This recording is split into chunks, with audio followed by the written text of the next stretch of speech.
Hey, welcome back to Métropole Grid. My name is Andre. Thanks so much for tuning in. It's Thursday, October 3rd, 2024. How's it going? Netrunner DB was down for a large part of this afternoon. I honestly thought we were saved from having to play 7-segment LEDs, but we're not. In the meantime, while you know that, the countdown is going, I'm behind the scenes just clicking away. I just want to show you this. I opened Ode to MIC, which is it's an HB deck that with 3 MICs that Dave's posted. I do test draws. So one of the things I often do when I see a deck is I'll go to the info, I'll do draw 5, and I'll see like, how do I play out this hand? And you pretend to play out the first couple turns. You like fishbowl it, as people called. I didn't draw an agenda until 23 cards in. I didn't draw a single agenda till 23 cards. This is a 44 card deck with 8 agendas. That's incredible. Divide by 5 my ass. Wild. Super wild. I don't think we win that game, honestly. That's one of the worst things that can happen to us, weird enough. Hopefully you're doing well. We got to get the deck list of the way, deck list of the week out of the way. We described what this was. We had a little history lesson for those who don't know, because I don't think it's actually very apparent what's going on here. But it has to do with AI, bots, getting on Netrunner DB and making their own deck lists, which is something I was so surprised that we've seen, because that doesn't seem like a good use of anyone's time. And this is what happens. This is why I can't trust your divide by 5 advice. Neon Stag says, concentration test. Will I be able to edit my video while Métropole Grid is on in the background? If I get quiet, we found the answer was no. I don't know what that means if you get quiet. Like if you get quiet, it means that you're not editing? So you're editing loudly? What I will do is every like 2 to 3 minutes, me and maybe some folks in chat will just say, hey, Eric, and see what's going on. Also, Neon Static is like at 998 subscribers, trying to hit that 1,000. And I also saw, so Shut Up and Sit Down recently put out a video review for a game that doesn't look dissimilar to Air, Land, and Sea and or Marvel Snap or the original German card game that kind of sounds like both of those, but it's a bit more cyberpunk and it's a bit more Netrunner. And we talk about Netrunner, and in the comments of that video is Neon Static being like, hey, you like Netrunner? Come check out some Netrunner. It's pretty good right now. And then there's some nice stuff on top of that as well. But I think we're fishing here for two more subscribes. You can be it. You can be that 1,000. Hey, Lucille, dividing by 5 confirmed as fake news. It seems like it's pretty good. Variance will kill you. Happy Thursday. Hey, Lucas, how's it going? Hopefully you're doing well. Diogen, how's it going? We did our Mercury last week, and honestly, it was exactly what I thought it'd be. It was kind of like really on the nose of what it wanted to be, and we were winning games. A shout out to Jai, who had this really great clip that I should make into a YouTube short, where we ended up stealing 7 points in a single game on turn 2. And I'm not going to dwell too much on it, but I just want to be very clear. The reasons why I don't like Mercury is Inside Job HQ is a really good play on turn 2, and there's nothing a corp can do about it. Inside Job HQ, seeing 2 cards, does not sit well with me. And I think every game we won, we Inside Job HQ. It's just like kind of a play pattern you have to do. It's great. Hey, Justin, stab. Well, gosh, gee wilkers, a Metro stream must be the last one of the day. How's it going, Stab? Hopefully doing well. Saw the video today. That concept seems so cool. Sounded like another game I enjoyed called Soccer Arms. Very similar start where you pick card pools to build a deck from. Yeah, I didn't realize until late on to the video that you build card pools from like, these are the 3 options, pick 2 and you go from there. I think that's kind of neat. I'm a big fan of Air, Land, and Sea. I think it's really slick. It's something I bring on holidays just because anybody in my family can pick up and play it and have a good enough time. And it's also the sort of game, I like games like this where you can play a bad hand in a way that makes you feel good. Shout out to Marvel Snap. I think Marvel Snap is a pretty great game, as much as it has some other problems. But one of the cool things about Marvel Snap is that you have this button that you can hit that just doubles the ante of the current game. However, your opponent has to consent to it. So they can say, no, I'm good, and just walk away and lose a meaningless 1 cube. But if you snap, suddenly it's a 2 cube game if they consent to end that turn. And it's just like a really fun thing because it makes losing exciting, but it also makes you able to lose in a way that feels good, where you'd be like, okay, no, I looked at my hand, I look at the table, this is just not my game, and games are only like 3 minutes, so it doesn't feel great. I'll just walk away, you just get 1 cube.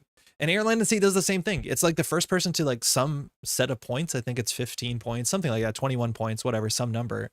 And the sooner you retreat in a game, the less points your opponent gets. So sometimes you can bluff and play a bad hand really competitively and see if your opponent will like retreat. But sometimes you just look at it and you get a couple turns in and you realize this is the last turn before I walk away. And making walking away feel good is kind of a real nice thing in card games. It's nice. Amuse-bouche. Yes, Audrey, you're a snack. Hey, Cody. I watched a bit. I watched the first couple rounds. Encoder, came in second at the showdown. There was a big stream Max who did over the weekend, and he has all his games. Mind you, if you're wearing only one headphone, it's just as good. You can watch up on his channel. It's Encoder-Netrunner, just like the name you see there.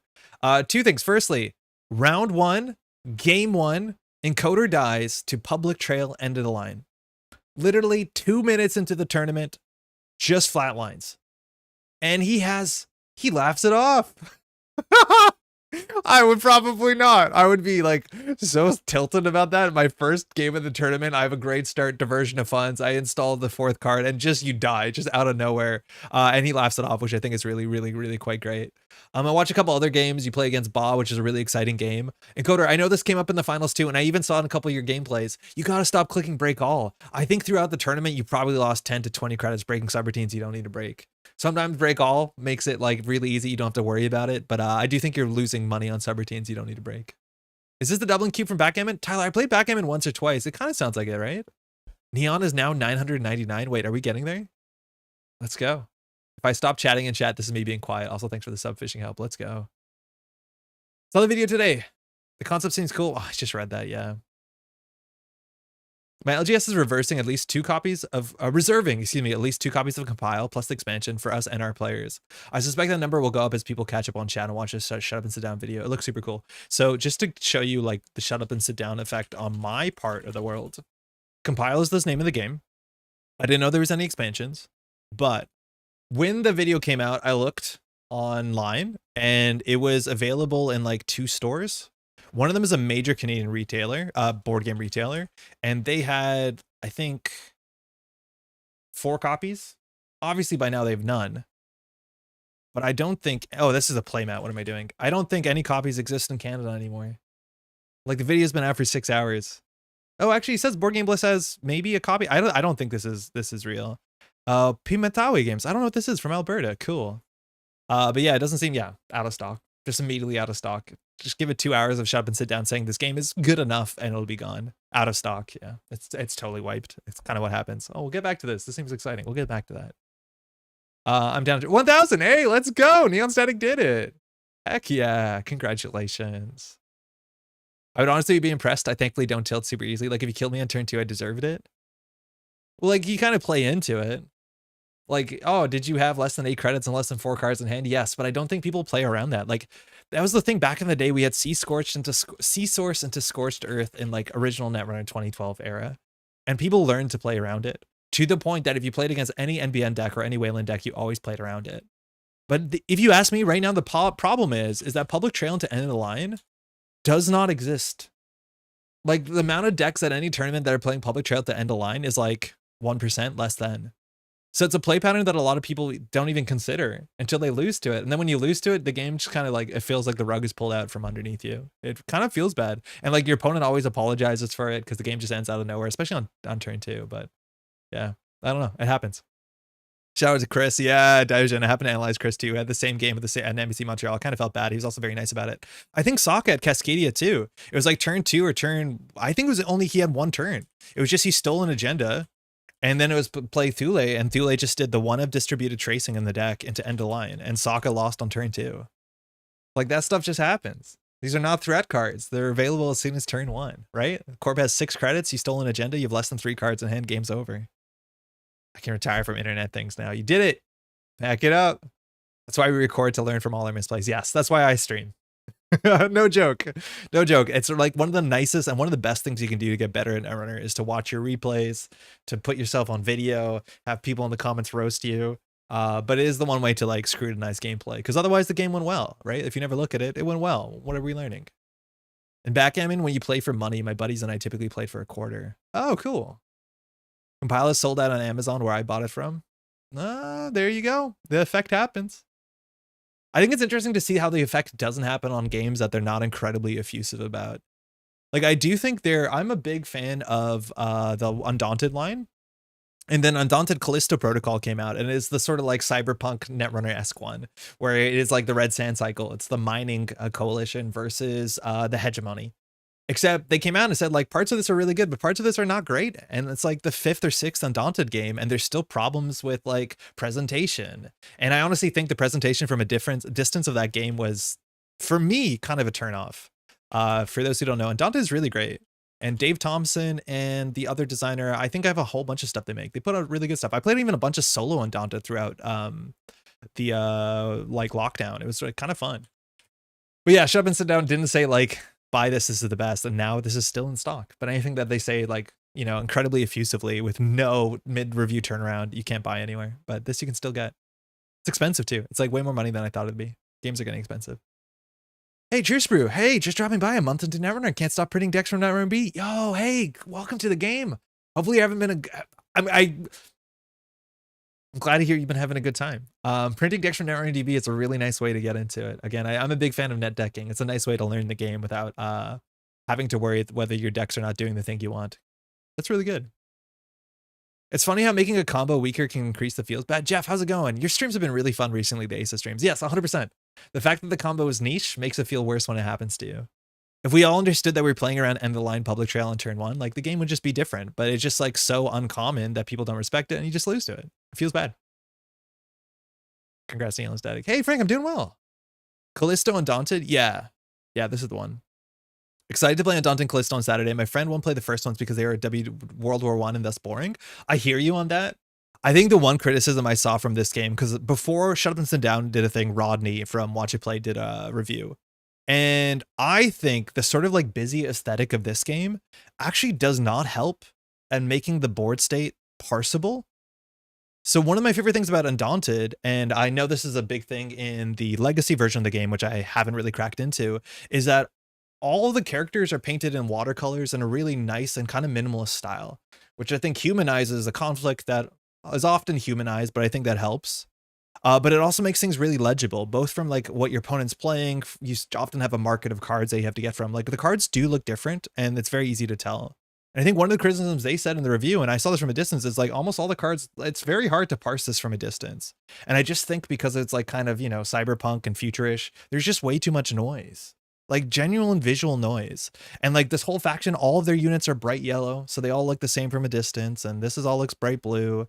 I think also like Matt pointed out how the Y looks like the V from a distance, which one of the classes have you have labeled of like your troops. So like A and B troop was classically in other Undaunted, but now they have Y, Z, and then V looks like, well, like these things frustrate me where the usability of the product suffers. And I'll be honest, I'm expecting Compile to have some usability issues. I did order a copy, but I'm pretty sure Compile is also gonna have usability issues where it's like, it looks like it should be Netrunner, but it's mostly text.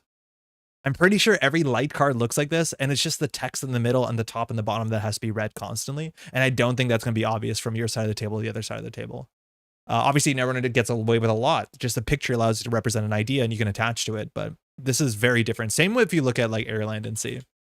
Airland and Sea, all the cards have different art, and eventually once you play it more, you can just look at the art. You don't actually have to look at the text of the card.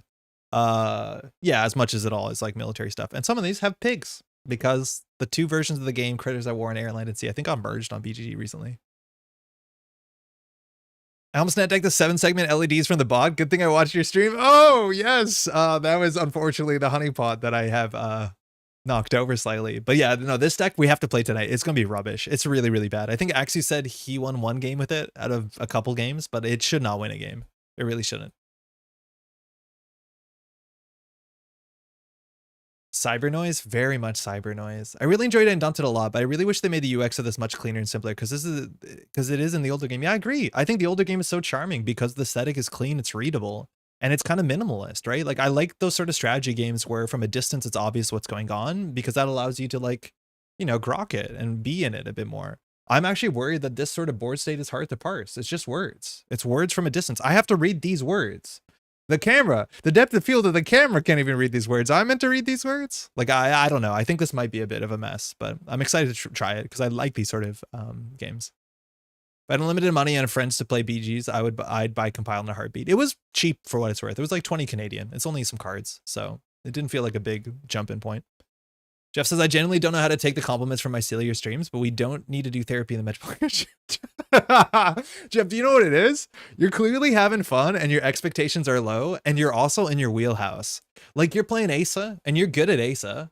Mind you, I just edited one of the finals games of you playing Asa for like 46 minutes, and that game is buck wild. But like you're just having a good time and you know things are bad and you're just like, I'm gonna try it out. And like it doesn't like get you down the way that playing LED segment 7s is gonna do. I don't know. It's nice. It's just kind of a fun energy. Hey Tom, jumping in to say hi, going to sleep right now, 4 a.m. Get to bed.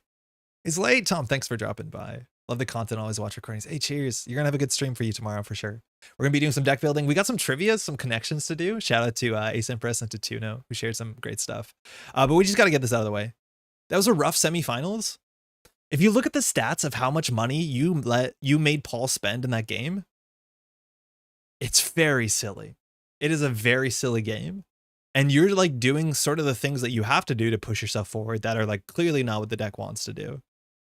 I'll be honest, I probably shouldn't say this before the videos come out, but Pat and I did all the commentary for all of the top cut of an AMPC Montreal on Tuesday. There's, you know, a handful of games. A lot of them are short. In fact, there's only, I think, one that's like, oh no, there's 1 or 2 that are like 40 minutes. Most of them are like done in 20 minutes, which I don't know if people want a longer or shorter game when they sign in to watch something on YouTube. But like, I honestly think some of the top cut games are just like, and it's not yours. I think yours is one of the most interesting ones. This one that specifically we're talking about. A lot of the top cut games are like less interesting than the Swiss games. And maybe they're less exciting than the Swiss games because the Swiss games could be a bit more wacky. I don't know. Cannon, my game was long. Cannon, your game was 15 minutes.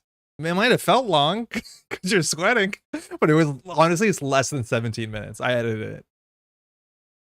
I should go to sleep as well, but if I go to sleep, I'll wake up and it'll be tomorrow. I'll have to go to work. Watching the stream sounds more fun than working, so I think I'll do that instead. Oh, Lucille, it never works like that. You can't beat it. It's always gonna be there. Sometimes being well rested is like the best thing you can do to make a worse day slightly better. But I respect the hustle, and by the hustle that you want to hang out, it's always a pleasure. But I don't know. I'm one of those folks who, given the option to not go to bed, wouldn't, and it's not a thing that you should be doing. I've learned. Let's get this in here. This deck list is really bad, and I can say that honestly in a non-harmful way because Axu knows it's bad, and that's kind of the point. If you want to know what's going on here, we talked about it on Tuesday. It should be timestamped in the description if you want to watch it. But in short, this is an homage to a deck that was made by a robot, and it's absolutely terrible. It has no win condition. Like, that's a really noticeable thing, that the deck has no win condition. And I think this actually teaches you a lot as a newer Netrunner player, that when you build decks, there's a couple things you want to do. Firstly, you want to find a scoring pattern or a con of some sort. And we're playing all these 3-pointers, including salvo testing. And so our win condition is to score generally somewhere between 8 and 9 points. That's not something you often want to be doing, but we just can't elegantly score to 7. We also have salvo testing, which is an agenda that does core damage if we score it, and every other agenda does core damage, but then we don't have that many agendas we can score easily. As opposed to like recently, Barem Wu brought a salvo testing Asa group deck and did quite well at the showdown, came in 3rd place. And that deck had a win condition where we score 1, step 1 score salvo testing, a bit dodgy. And we can also score this out with Holloman and other ways that enable you scoring 5-3s. And we don't have defensive upgrades, so we can't protect this. So this deck is trying to flatline the runner. Notably, Nightmare Archives. If you know this deck list, you can take the first 2 Nightmare Archives, no problem. Because there's almost no combination of agendas that you steal that you don't win on either 8 or 9 points. Like, this is really funny. Nightmare Archives does nothing in the matchup because on average, the runner's going to steal 3 3-pointers regardless. So they need to get 9 points to win, which means you can take 2 Nightmare Archives, no problem. You can take 1 core damage. It doesn't change the game at all. Now, our win condition is the runner dying to snare. Maybe they take a Cerebral Overrider. That's like our game plan. Honestly, our best game plan is just install Advance and make them think it's either salvo testing and Cerebral Overrider, which means that's technically a game plan, but that's kind of all we got. We'll see how it goes. Where do I go if I want to buy modern LED display panels? I got a whole lot of nice hyperlinks, and anytime you click on them, I make a small bit of cash. So the idea is, if I have a good enough deck list, enough people will click on it. Always forget about the Thursday streams. Hey, Tron. How's it going? Welcome. We got to do some segments. Snare is a win condition. Yeah, our win condition is to do like 3 or 4 core damage and have someone blunder into a snare. The thing is, again, if you know what this deck is, there's no reason to go fast. Savoir faire. Okay. Maybe I'm remembering the second time we played, not the third time. Yes, you're remembering the second time. That was not on camera. That one was longer. If I throw my breakerless Sable at it for the funnies, I think that might be an interesting matchup. Although, thanks. Hey. Yeah, best of luck. Have fun. So we're playing against Hoshiko, 45 cards. This could be anything. Savoir faire. Anytime that the handle is like a Netrunner card reference, not that Savoir faire isn't a thing, I'm assuming maybe a Smurf. That's totally fine. We're going to still See how the game goes. This hand is really bad, and the deck actually doesn't have no economy, which is nice. We have Rashidas, we have fully operational and hedge funds. We don't have like Regulus or anything like that. We have Maryland, one Maryland. So we actually have economic starts that make slightly more sense than this. But this has some very expensive ice. I didn't even mention how bad our ice is, but I'm just going to go ahead and mulligan this. This is the one Maryland, so I guess that's good. What's a good replacement for DJ Fenris? Like the card DJ Fenris? I think it's a hard thing to replace because DJ Fenris does a lot of things in different decks. So in a lot of decks, true, DJ Fenris is used to go get Steve Cambridge, and it adds a lot of like extra value and a reason to ice up HQ to get value from HQ. Because if you run HQ and you get Steve Cambridge, you get a card back, and getting a card back is really good. In some other decks, you want to DJ into, if you're trashing assets, Lou can be important on matchups, and then some decks want to be Sable just to get extra clicks. So it's a hard thing to find a replacement for. I would go for any sort of value card that can scale into long late game. So something like the companions from the Ashes cycle. So like Mystic and Paladin, there's sort of cards that can give you long-term value, which that's largely what that does. Or if you want a bit more HQ pressure in your deck, you can just play a Docklands Pass, and that can be quite kind of nice as well. So you have a couple options. But it's a very tricky, very unique card because it gives you flexibility into most matchups, and it can give you cards back, which is like play against personal evolution. It's one of the most powerful things you can do. Buffer Drive can be a really bad replacement. Yeah. Whoa. Okay. Augustina. We're playing a virus deck. Sabotage 1. Price. It has Simulchip, a DJ Fenris, a Devil Charm, and an Ashen. Okay. I don't know what's going on, but we're definitely doing something cute here. So these, we actually might see DJ Fenris turn 1. So here, if Savoir Faire wants to go Steve, you'll see how this works. Now we have to ice up HQ because we can't let a Steve fire every single turn, let alone get an Axis. Ashen is worse Steve Cambridge. Peach Shao is worse Sable. That's how I'd swap them if I'm going to proxy Fenris. Yeah, but they work entirely different, right? Like Peach Shao, you have to install on a piece of ice. Oh, Sable. Weird. Maybe that's a nice cheap archives run. Like they do the similar thing, but the slot it takes up in a deck. It's not like, oh, Peach Shao is going to save this. Smurf detected. Henry, how's it going? Feel like we hard mulligan for Overwriter. I don't think we can afford Overwriter on turn 1 though. On turn 2. Okay. So we have 3 Spin Doctors. So Recursion is going to be nice. I hate this. Oh, okay. So now we should make a remote server. I think we do put this on the table. Obviously, we're not going to advance it, but it doesn't seem like our opponent is interested in running. I'm just putting this here because of fully operational. Next turn, we can double advance it and see what happens. This is where the deck needs Mitosis. Yeah, if you're running these many traps, you should probably play Mitosis. But then, like, I don't know. Mitosis' ACE group's kind of goofy.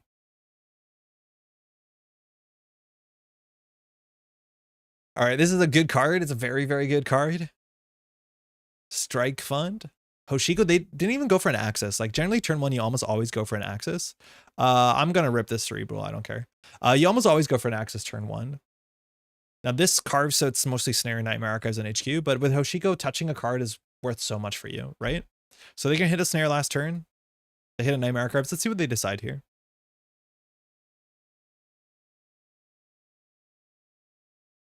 We're going to need Ice HQ. I don't want to put a tier on HQ, but we don't have a virus, right? No, of course we don't. Oh, it's Sable. It's not Steve. Okay, we don't have to Ice HQ. I think we actually start drawing on this. I don't know how much ice we have. Oh, this is bad. Okay, that's good enough. So we can get a Reaper, a Rashida behind a Jaguar. I think the early core damage is really what we want to be doing. I don't think we need the Reaper this soon, so I'm just going to put this on HQ.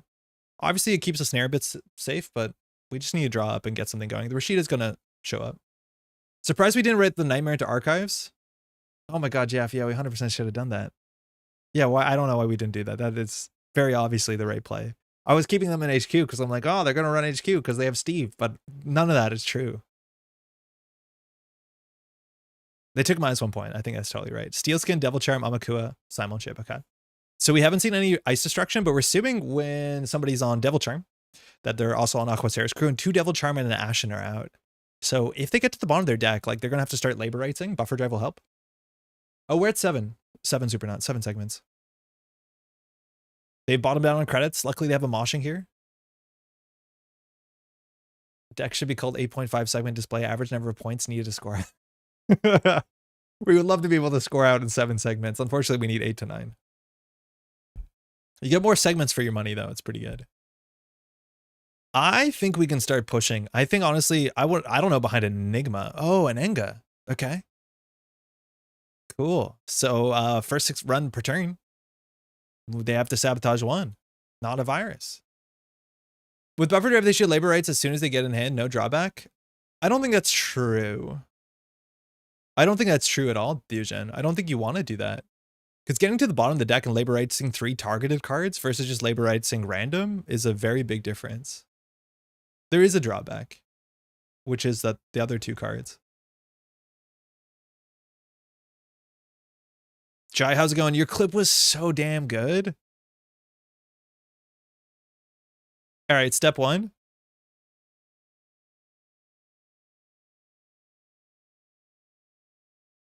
I overslept.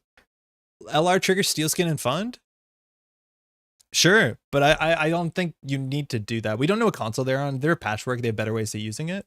I just don't think you're excited to do that. Like, I do think you're right that there's a couple situations in which if your deck has a lot of Steelskins and Strike Funds in it, hitting labor rights is okay because it just pushes you forward. How can I find your clip? I don't know how to find it. I linked it, Eric, in the comments of the last stream. It's in the description. It's called like Jai's Good Clip or something. This Enga is going to be bad for them. Also, I have like 3 lobbies where I lead the team on damages Pocket. I need to start playing Pocket. Pocket seems kind of fun. There's still a bunch of characters I haven't played. I've been getting into Warden and having a good time just playing Warden. Kind of sounds boring because Warden is boring, but like actually ganking with Warden is really fun. It's in the show notes. Yeah, I think I'll make a YouTube short, Jai, if you're okay with that. I'll just cut it up. Warden gaming. Warden is so simple but so fun. The problem is Warden's ult is so bad. I never use that damn ult. It takes a year. That's a good draw. All right, step 1, score salvo testing. Unfortunately, the deck actually doesn't have a step 2. Ooh, good guy. We hit that. Now, buffer drive can bottom that out. We tried the Need for Speed Hot Pursuit build, zooming around killing. No, I don't think I have. I think there's a bunch of items in that game I still haven't bought yet. Step 1, salvo testing. What? Mais non. Hey, good game. What? 7 segment LEDs is undefeated. Why did they leave? We scored 1 step. We did step 1 score salvo testing, and that was apparently the final step. I don't know what happened. They just weren't enjoying it. I get upset when I hit Nightmare Archives, but like funny enough for them, these don't matter. They still win on 3 steals unless they hit 3-3 into the 2. Yeah, they might have been intimidated. PMK, how's it going? This is like the best result because I don't have to play this deck anymore. I'm actually going to go in here. I probably shouldn't delete it. It's a nice little history bit, but like, please go play Kikai's list. All right, whatever. Undefeated. I'm not going to mess with those stats. How's everyone doing? Our opponent there wasn't forcing us to res and was now running remote servers. They were setting up and doing their own thing. For better or for worse, you have to watch out, right? And I'm glad that there's not that much Netrunner like this, but back in the day, in the original course that FFG put out, there was an ID called Noise. And Noise is really fun. Noise is a really cool anarch. There was actually very little like this in the history of the game. We've never really seen anything like this in the game, besides Augustina, obviously, which is meant to be a Noise thing. And one of the problems with Noise is it highly incentivized people to barely learn fundamental Netrunner. And I want to be very clear, I'm not calling out our opponent here, but you just got to watch out. If you have a deck that has a win condition of something like Sabotage, whether you're playing Essa or something like that, you still should play some amount of fundamental Netrunner, which involves like running into ice, forcing reses, doing all this sort of stuff. If you sit back and you're hoping that you're just going to do enough incidental damage with either Noise or Essa, you can score salvo testing in a remote server. So just be careful. Just be careful. If you have an alternate win condition, you still have to keep the corporation in check, because generally, barring maybe J Chinyo, none of the runner alternate win conditions win fast enough. The Nihilist, I guess, yeah. I'm so happy that Class X is as good as it is. Also, Jeff, if you still have the full art Class X, let me know. But the Nihilist, bummer. The Artist, bummer. I think it'd be really fun if there was like equivalents to Class Act and other factions. Again, for those who also don't know, the cards from the Ashes Cycle, Nihilist, Class Act, and Artist are all homages to the original core set Netrunners in 2012 FFG core set, which is really cute. The closest we have to noise now is ESA, but ESA runs. Yeah, ESA does run, but I've seen players just do ESA sabotage stuff and not run. You want to be running. It's a good clip. It's a really good clip. How's it going, Santa? It's a really good clip. It's like perfectly cut streams, a clip. Cut screams. Okay, we're done here. We're done here. We can retire it. So tonight, we're only 38 minutes in and we got through this. That is a huge win. There's a couple things we want to do. We're going to do some deck building and it's going to trying some stuff out. But first, we're going to play a little bit of trivia. So Tuno and AceEmpress put together some connections. If you don't know what connections are, I'm going to open this up. Don't hate me yet because I know where they actually come from. But if you ever played the New York Time connections, it's a relatively easy affair. We'll do one right here, simple, together, just to get this done. I haven't done today's, so we can do it. In short, we're going to see 16 words, and they're all divisible into groups of 4.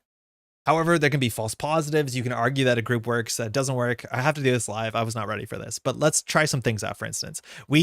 Doesn't matter unless you hit submit. So fertilize, water, okay. Prune, these are all planting stuff. Pot, that's a planting term. Normally I would look a bit deeper than this, but I think these are all planting terms. I'm gonna hit submit and it'll tell us if we got it. We got one of the 4 connections. Obviously now it gets easier. We only have 4 misses.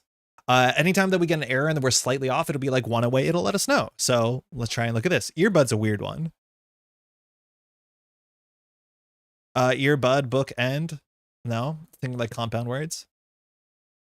What else do we got? To sock, to punch, to smite, to stick. Stick seems wrong, but like to sock and to punch, maybe to smite, to stick. Okay, I shouldn't read chat. Chat says soda, juice, milk, punch. Yeah, those you can drink those. Those are drinks you can have. All right, that stops the smite one, which is good. Okay, smite. Blouse has louse in it. Smite has might in it. Pant has ant in it. I think we're onto something. And oh, there must be another bug in here. There has to be another bug in here. A stick has a tick in it. Easy. Great. Sometimes you'll do that. Sometimes it's just wordplay, right? And then finally, we should know what this is. But if you don't, you can submit it and you can send it.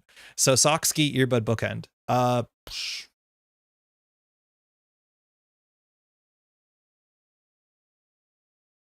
Ski, earbud, pole, earbud, bookend. I have no idea. Does anyone know what this is? We don't have to know this. We've already won. I'm just going to hit submit for the sake of we got to move on.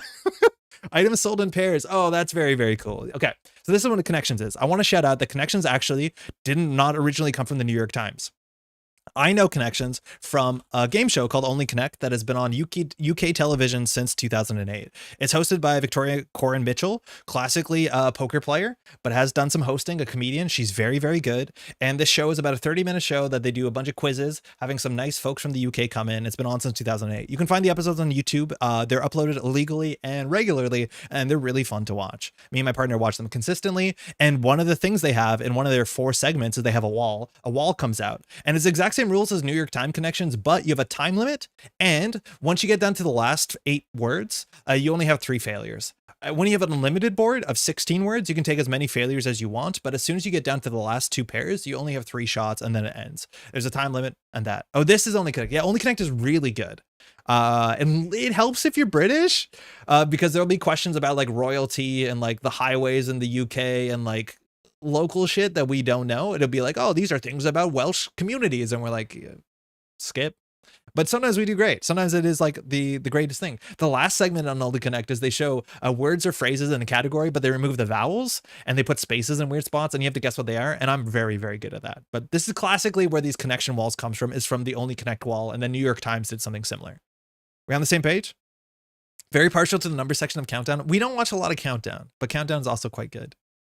Having a hard time with the first Netrunner one. I thought this would be better this. Okay, so in short, AceEmpress and Tuno put together 5 of these, okay? We're gonna do them live.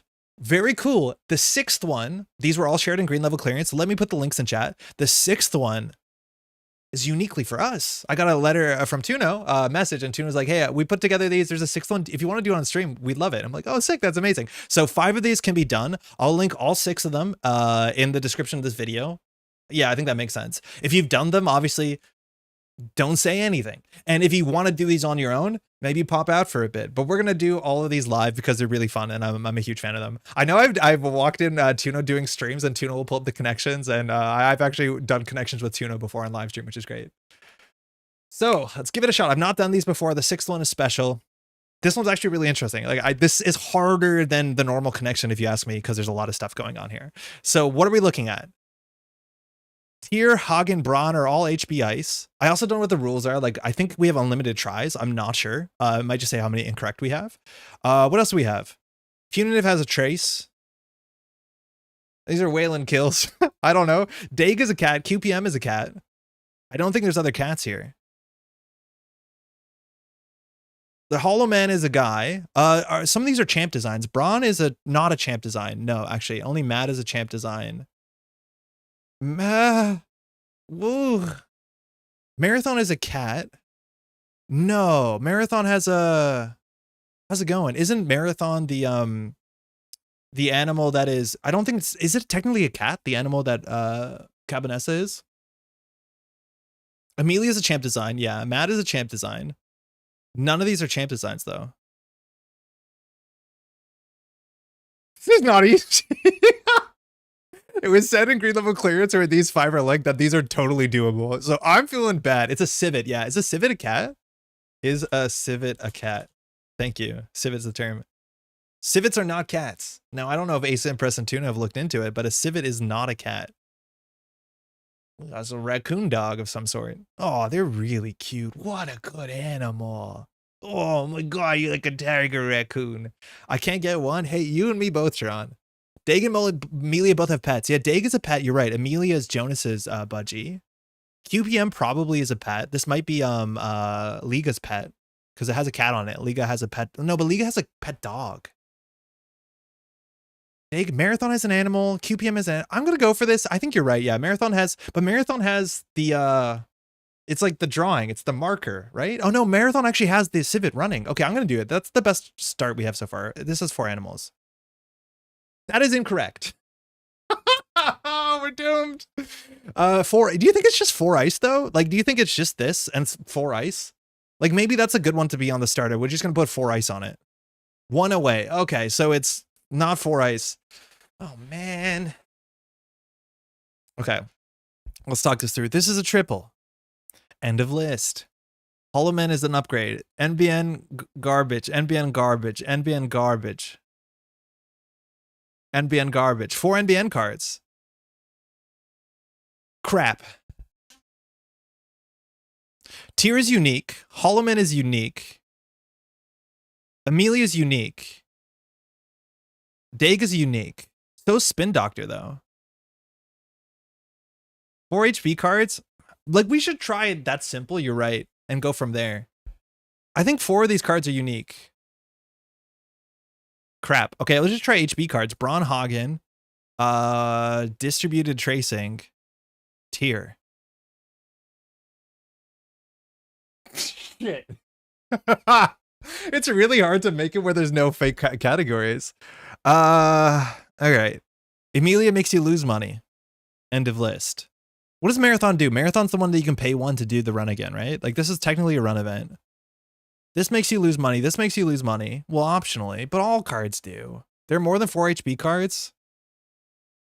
Are there actually? 1, 2, 3, 4. No, I see 4. Am I missing one? Certified as doable? Shit. Only if an agenda was stolen. Okay, I don't know whether I should be looking at chat or not. If an agenda was stolen, I think Game Over might be agenda was stolen. That's a good one. Daig's agenda is stolen, but also not only. Distribute is definitely agenda stolen. Punitive is definitely agenda is stolen. Reprise's agenda is stolen. Daig might be trashed a card too. This is not only stolen though.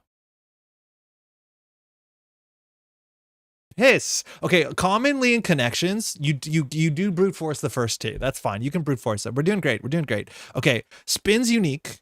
Daig has to be unique. Amelia, I'm pretty sure is unique. Holloman is probably unique, but so is Tyr. Well, shit. Are some of these like just the era? Like Daig, mutually assured destruction. These are all from the same cycle. That's as far as it goes, though. Is Amelia unique? I'm assuming Amelia is unique. You can't have multiple Amelias. That would be painful. Yeah, it's unique. Yeah, most named cards like that are unique. Amelia isn't unique? Ah, but the chat delay.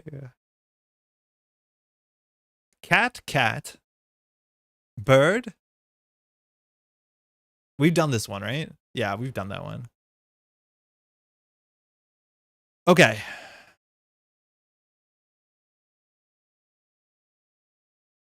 These have scaling strength. That's not gonna matter. How is this impossible? I thought I'd be so good at this. Hubris comes before the fall, huh? Holloman is yellow. Strength 6 is a shout. Brawn is strength 6. Sandstone's technically strength 6. Tier strength 7. Slap Vandal strength 6. Hagen is strength 6 though. Yeah, let's go. Okay. Now we're gaming. Now we might actually get problems here. Man, I can't do this live. Okay. So let's talk about a tier has to be unique. There's no way tier is not unique unless it's none of these cards are expensive. Tier has to be unique. Spin Doctor's unique. Holloman's unique. Daeg and Amelia are both unique. So how do we make Marathon and Quantum Predictive? These are animals. Whiteblade's not an animal. Amelia's an animal. We've done this category 7 times. Tier doesn't have an animal on it. It's just like the guy. Tier's the person. The character. From folklore, holding a sword. Oh, Liga! Liga! Holloman's Liga, Tier's Liga, QPM's Liga. I said this. Daeg is Liga. Piss! Amelia's also Liga. There's 5 Ligas? Gah! How could you do this? Marathon's also Liga. Are they all Liga? The last category is all of them. Marathon is also Liga. QBM is Liga. Tier is Liga. Holloman's Liga. Daeg might not be Liga, actually. I don't think Daeg is Liga. Daeg is Cat. Of course Daeg is Cat. Amelia is probably not Liga, actually. Amelia is probably Anthony Hutchins. Damn, he's good. What is this?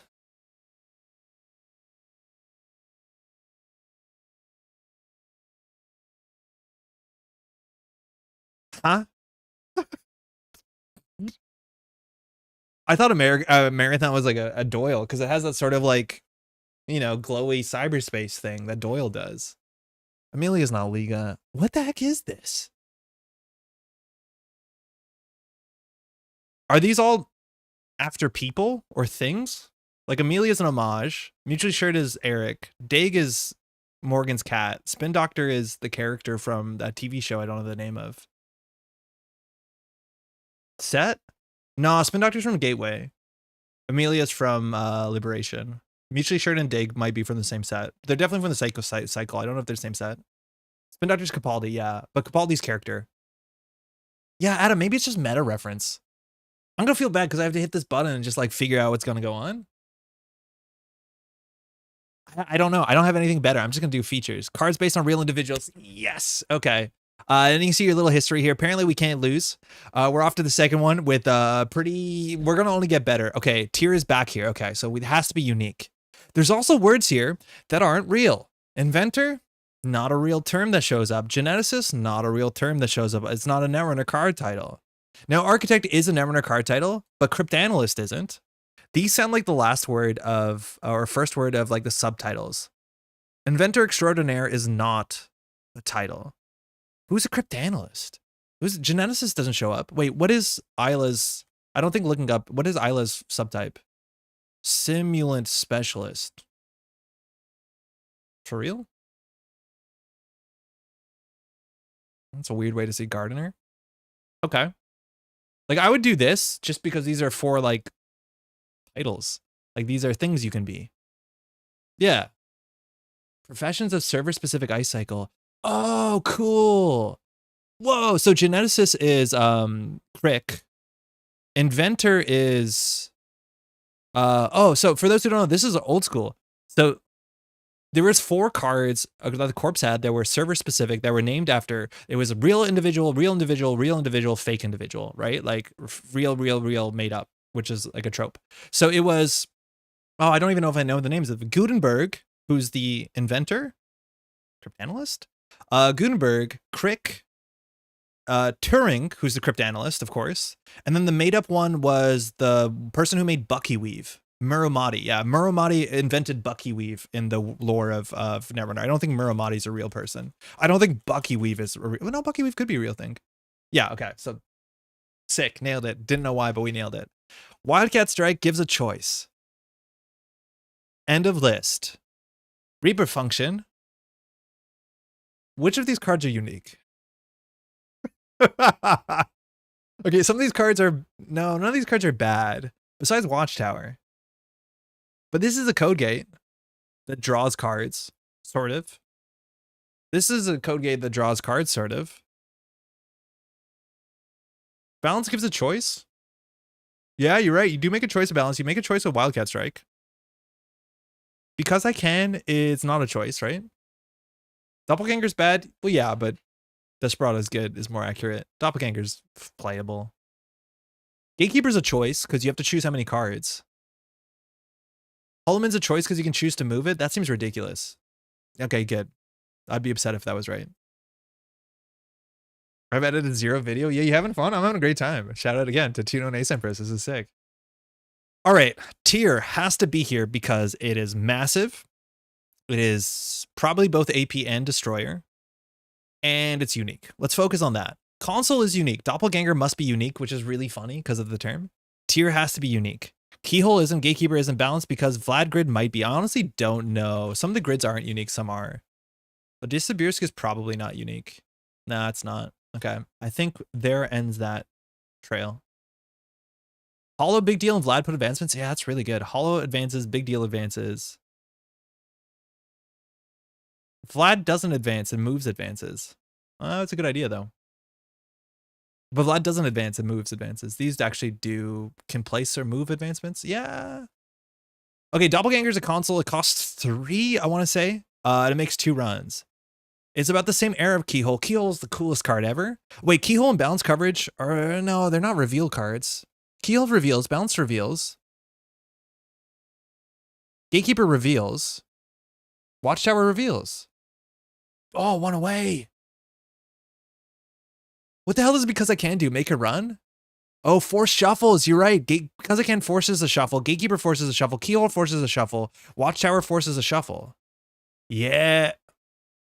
Oh, it went to the top. I was very confused. I was like, they're professions again? Wait, no, it does say there are professions again. We found a problem? What? Yeah. Okay, so this one's bugged. It's fine. We figured out what it is. Imagine that we didn't know and we randomly guessed this and we're very good at what we do here. Okay, Big Deal has 2 folks on it. Wildcat Strike has many folks on it. Tier 1 folk. So we found 1, 2, many. We have to find something with no folks on it. Doppelganger has no folks on it. Big Deal, Doppelganger 2. This is a bad idea. Balance Coverage has a lot of folks on it. Start a turn trigger. End a list. 1 influence. No. What in the hell is this? What in the heck is going on here? Artist check? Doyle? Don't know. Liga. I'm sorry to all the other artists I don't know. These are so hard, it's wild. We're cruising. We're doing pretty good.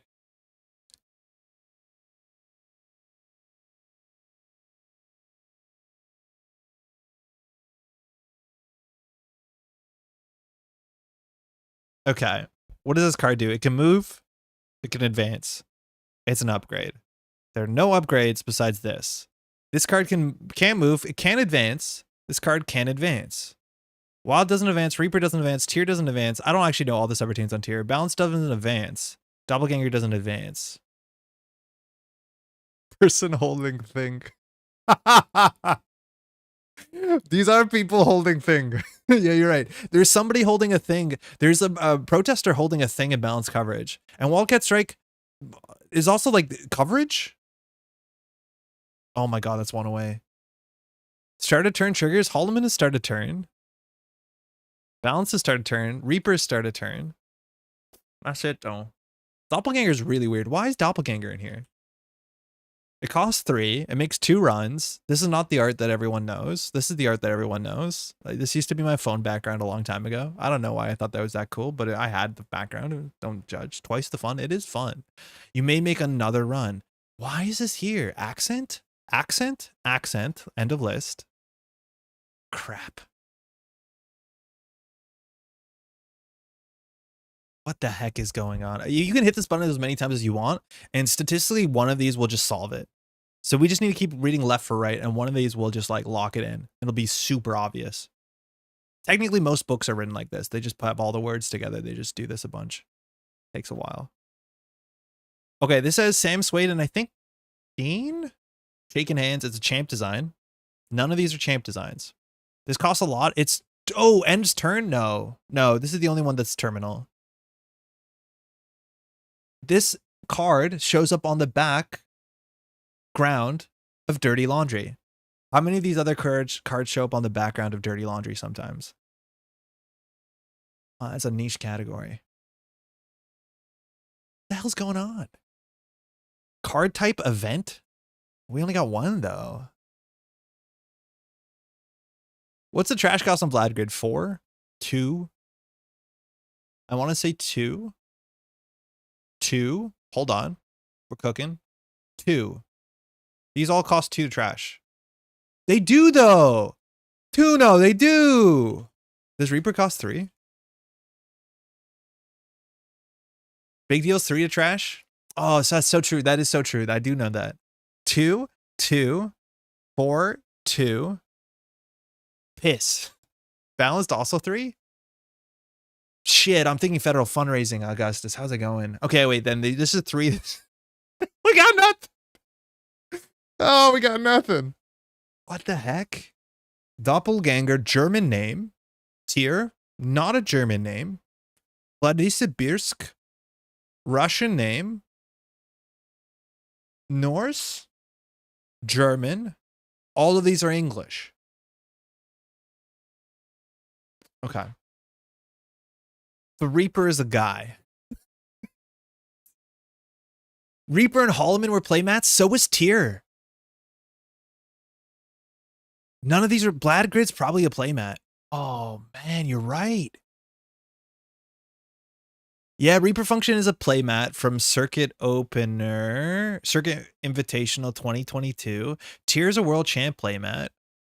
Holloman feels like it's a playmat this year. Vlad Grid's definitely a playmat. Was Wildcat a playmat? I don't know. Maybe?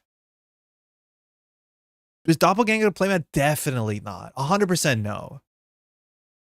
No, definitely not. Big Deal's not. Balance Coverage not. Vlad Grid probably wasn't. We're further away? I don't think Wilds Against Drake was. I felt really good about that. I know Tier's a playmat. I know Reaper's a playmat. I'm gonna not play on my own for the next one. I want to legitimately contribute. Yeah.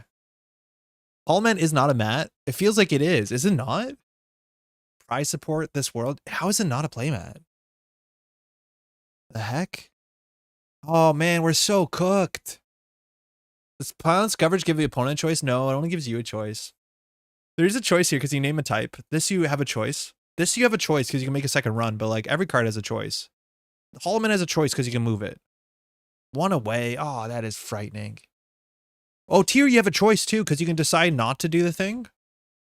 Yeah, wait. Tier's a runner's choice. Sort of? Not really. It's a convention playmat. What is Jeff? Okay. Ah, my head.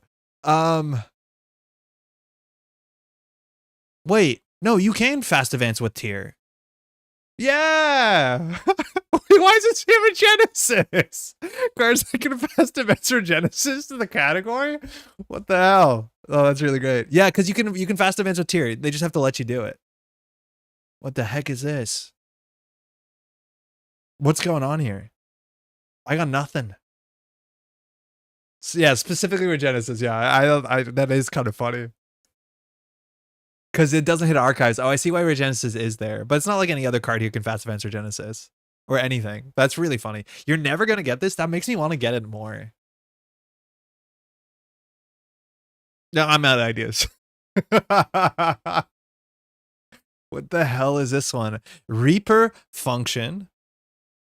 Doppelganger that's you again, the second version of you, an out-of-body experience. Wildcat Strike is a strike that's been broken. It costs 1 influence. Balance coverage shows a bunch of the shitheads from Humanity First. They're protesting, and it also shows nice people. At least we held at par 7. Yeah, par 7 is pretty good. And I think we did some brute forcing, which I'm not proud about it. Was holding things. There's no body in Doppelganger, though. In neither of the arts of Doppelganger is there like a person. It's all just like weird warehouse space. Right? Like it's this symmetrical, and then this less symmetrical. The shit is going on here. Sorry, I'm trying to open the tab and I can't for some reason. One of these will open. There. Wildcat and balance coverage are both protests, yes, but Reaper function isn't. Doppelganger isn't.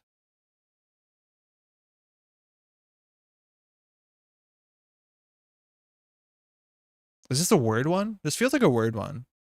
It's a blue hue. Wildcat is not really that blue though. Gang.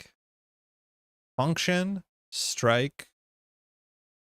Do you want to hit? Yeah, I'll take a hint. Because otherwise I'm going to hit submit. Adjective, noun.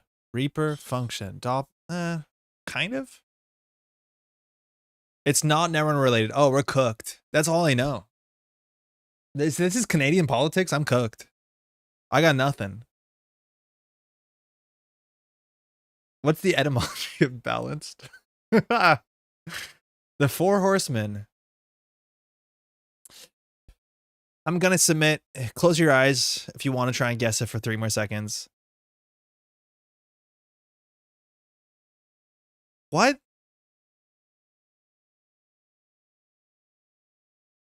Huh? What? Wait, what? wait, I don't understand this. Oh, ironclad. I thought that was just the adjective. No, this is like the character from Slay the Spire. We had an SDS one in here? Okay, I was never going to get this. I haven't played Slay the Spire in a long time. This is so niche. Yeah, but if there was an audience here that was going to get it, it was Jeff. That's really funny, though. I have no doubt somebody enjoyed getting that, but I did not read that as a name. Containing is so hard. What is balance? Anyways. Okay, let's go. Balanced is an attack. Reap is attack, right? That's the one if you eat it, you make health. Strike is strike. That's cool. The hell is this one? Gang? Rage? Anger? Is it just anger? Crow, how's it going? Oh, that's wild. Okay. Okay, we're really cooking. All right, I got some animals. We got owl. We got Cujo. End of list. All right. All right, we got this. We got this. We got this. We got this. We got this. We got this. So cooked. This one's not unique. Ika's an animal. Yeah. Ika is an animal. Owl's an animal. Cujo's an animal. Arguably, Grendel's an animal. Arguably, Grendel is an animal. Okay, from fiction. Excalibur's from fiction. Grendel's from fiction. I think Janus is from fiction. Audrey's from fiction. I'm not feeling good about Janus. Can we get any of these else to be about fiction? Because Grendel's Beowulf, Audrey's Shop of Horrors, Excalibur's from Arthurian legend, and Janus is wherever the hell Janus is from. Norse legend, I guess? Boop. Piss, we're close. Janus is a god. Yeah. It's a Norse god. Cujo. Oh, Cujo, like the Stephen King novel. Yeah, I like that better than Janus. That's much better. Okay, well. How's that possible? Mathematically, how's that possible? Our number's just going up. How are we one away? We've done so many different versions of this. Skip Grendel. Grendel's my favorite. Well,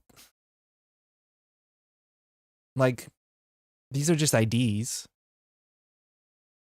But that's all we get.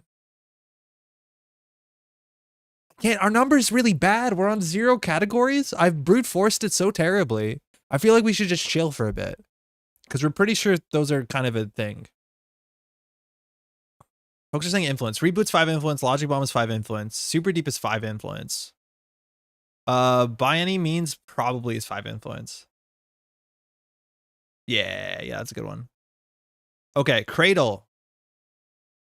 That's a card. It's a decoder. It's 5 strength. Excalibur's unique. It has to be one of these. Is Janus unique? Excalibur, Cujo, and Grendel are from novels. That's what I tried to do, and it didn't like me. Cujo, Excalibur, Grendel are all from novels. And like, it's Little Shop. No, it's a stage play, right? Cradle, Ika, Audrey, and Cujo are all breakers. There's no way it's just icebreakers. We're on test 3 and it's just icebreakers. No, Cror, I trusted you. We've seen some of these categories. They're like ridiculous. They're not just breakers. I'm not angry. Cujo, Stephen King. Yeah, it's a dog. Again, Audrey's another horror property. Excalibur's a sword. Grendel's a horror property. Grendel's very frightening. You don't want to meet a Grendel at night. And I thought it would be Janus, but I think we tried this. Yeah. 6? Oh, shit. Skip Audrey on the fiction link? I feel like we're doing all of these. What? Oh, it's Cerberus. Fuck. We focus on the Cujo part. We're meant to focus on the Cerberus part. Because these are all of legend. Yeah, okay, whatever. Sure. All right, we got this. We totally got this. Gives you a tag. Gives you a tag. I don't know what the text on capacitor is. I think it ends around if you're tagged or something. Cares about cards in hand. Cares about cards in hand. Where does the card go in Owl? Back to your hand?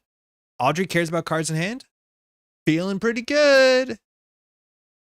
Then why is it NBN, NBN, NBN, not NBN? Grendel's from Beowulf? Oh, I know. Owl is stack? Shit. Owl's top of deck. Okay, that makes sense. So cards in hand, cards in hand, cards in hand. Does capacitor care about cards in hand?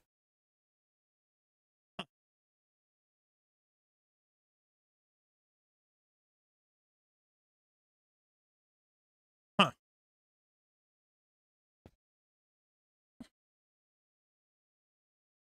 The professor, keeper of owlage. Top of stack. Beans. Okay. Capacitor's tags? What does capacitor say?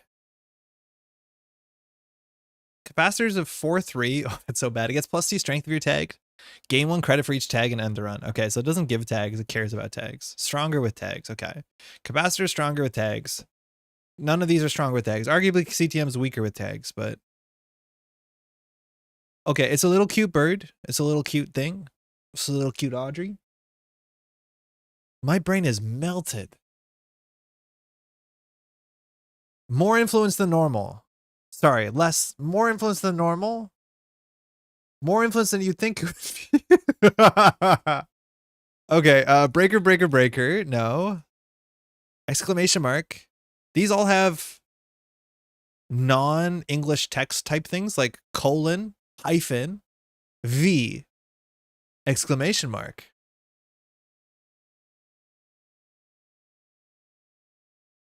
Oh, that's fucking good. Wait, what? QTM? QEH? Snare bears? What the hell's an Audrey? Wait, that's sick. Tiebreakers? Because it's a breaker from TAI? Oh, that's hella hype. Oh, what a cool category. It was all about the punctuation, though. Oh, that's sick. That's so cool. Okay, I don't know what this is. Cradle, Ika, Owl, Capacitor. Cradle is 5 strength, 3 cost. Nah. Is there like a little cute animal in Capacitor? Because that would make this so much easier. Cradle has like a Newton's cradle on it, right? Yeah, Newton's type cradle. Owl is a Liga. Just low resolution art does not help. And then I don't remember. Capacitor is a Machinian. Yeah, I like Machinian's art a lot. Cost lower than strength. No, Owl costs 2. Strength is 1. Same with Capacitor.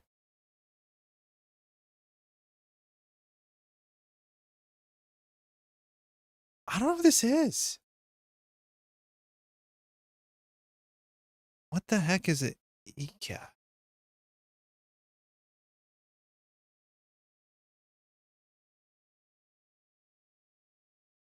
Huh? If I add a letter, I can make IKEA. I have a hint? Yeah, give me a minute. We're at 6 right now. We're on our PB. I don't think we can get worse than 6 though. It's really hard to get worse than 6. Never used in a tournament winning deck? No, Ecos wins tournaments. Ecos really good. I think people did play Owl sometimes, just have like a weird sentry and some like rush decks, but no, it wasn't good. Eco definitely though is the best card here. Thinking about the professor was less wrong than you thought? What does that mean? Huh? Okay, so this is it bad unless it's in a single faction? Like Cradle's only good if you're playing your boy Nat. Ika's only good if you're playing Ari. Capacitor's only good if you're playing Acme. Who the shit wants Owl? Who the heck is happy about Owl? You said the solution? When talking about the professor? Owlage? I said Owlage. Oh, I didn't like this. I said Owlage, though. How does that help? I said Keeper of Owlage. Oh, I'm so cooked. Newton.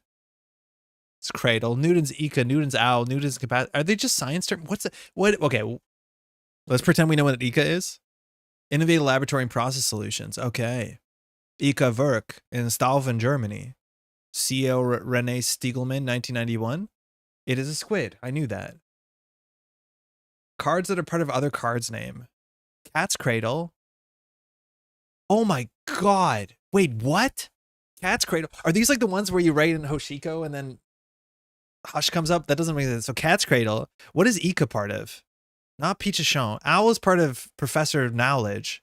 Capacitor. Is there a card that has Capacitor in the name? Flux Capacitor? Holy crap. Ikoa Project. Oh, that's sick. That is sick. And this one you actually kind of should have known, because anytime I type Ika, it auto-completes. If you write Project Ikoa in JNet, I think it does show Ika in there. No one's written Professor of Knowledge. Oh, that's really funny. Capacitor is... I already forgot what Capacitor was. What was Capacitor? Flux Capacitor, right. Okay. 3 more, halfway through. Par 7. Getting a 6. Oh, okay, has a big animal on it. That's how we start. Hemorrhage. Fuck, Shiku is here. We're cooked. Got a dot. Okay, slow down, Andre. Very big, expensive. Cost 8. Very big, expensive. Cost 8. Very big, expensive. Cost 8. Very big, expensive. Cost 8. Knocked it out of the park. This is the easiest one so far. Okay, let's go. We're on a roll. We're getting par 0 on this. There's no way. There's no way we're not. Has a bunch of garbage tracing on it. Don't know the text of ultraviolet clearance. Like draw 4, gain 6. Hemorrhage cares about HQ. Clot cares about blood. Hemorrhage cares about blood. Macrophage cares about blood. Embolus cares about blood. We are killing it. Fairchild 3. Triple click gives a choice. Shiku gives a choice. End of list. Okay, Pretty Mary Da Silva is a unique connection. Angelique Garza Correa is a person you can meet. End of list. Black Hat sees more cards, does a trace. So Shiku is a card that says either take X damage, where X is the amount of credits they pay, or add this to your score as a -1, I think. It fires from R&D. Fires from Archives too, if I'm not mistaken. A really weird card. No One Home is a strange one too. Wait, this is a trace. This is a trace. This does macrophage. All the trace cards are gone because there were some good trace cards in this 16. What in the crap is this? What does Ultraviolet do? It's a triple, right? Technically, Fairchild 3 is a triple. Lol. Gain 10 and draw 4 cards. You may install a card from HQ. Oh, Terminal Directive. Oh, you were so cool. Just having some cards in there, you could definitely it seemed pretty good. Shit. I don't know what Shiku means.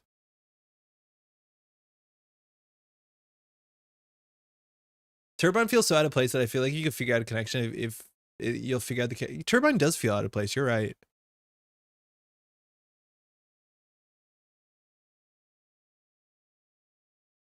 Why though?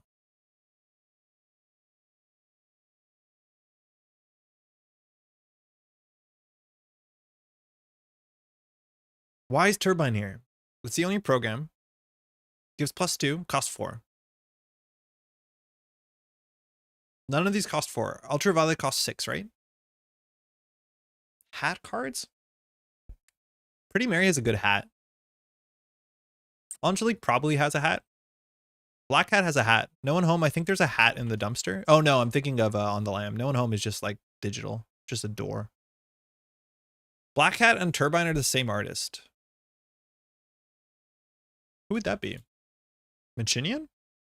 It's Manchinian. I worry that Manchinian is not as recognized as Liga to get a question, which is a bummer. Manchinian's really good. Ultraviolet has a hat. Oh, fuck. And it's the same kind of hat, too. It's like that wide-brimmed hat. Wait, does Angelique... Ultraviolet has a sick hat. Man, I love when the clearances had really weird art. They're very, very fun. So this has a weird hat. Black Hat has the same brimmed hat. It's in the negative space. You'll see it. Pretty Mary has the exact same hat. She got a good hat. Which of these cards has a good hat on it? What's his face? Does Angelique have a hat? I feel like she might have a hat. Oh shit, they all have the same hat. Has a hat, got a hat. Got a hat, got a hat. Yo, we did it in 0. Let's go. Hats and art. I don't know what the heck this is. No One Home is the first time you take a tag or net damage trace. Shiku is again an X. Do they have excellent turbines +2? Fairchild is 3 subroutines. The last one is numbers. 3, 2. No. What does Shiku mean in Japanese? Is it what is Shiku? What is a Shiku? It's a numeral. Shi is 4. Q is 9. They're numbers. Fairchild 3. K2 CP. No 1 home. I was thinking no is 0. I am gifted. Shiku is 4. Sick. 4 and 9 are lucky numbers. I thought 4 was... Oh, that's in Chinese culture. 4 is super unlucky. Okay. You think you can get us Tuno and Ace? You think? Oh boy. We have Ramen Rye. We're so cooked. Starts with Ramen Rye. All right, here we go. Holloman shows up for the 3rd time.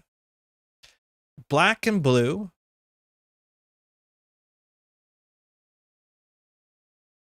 Crap. We had a good start there. Merlin, the Knight.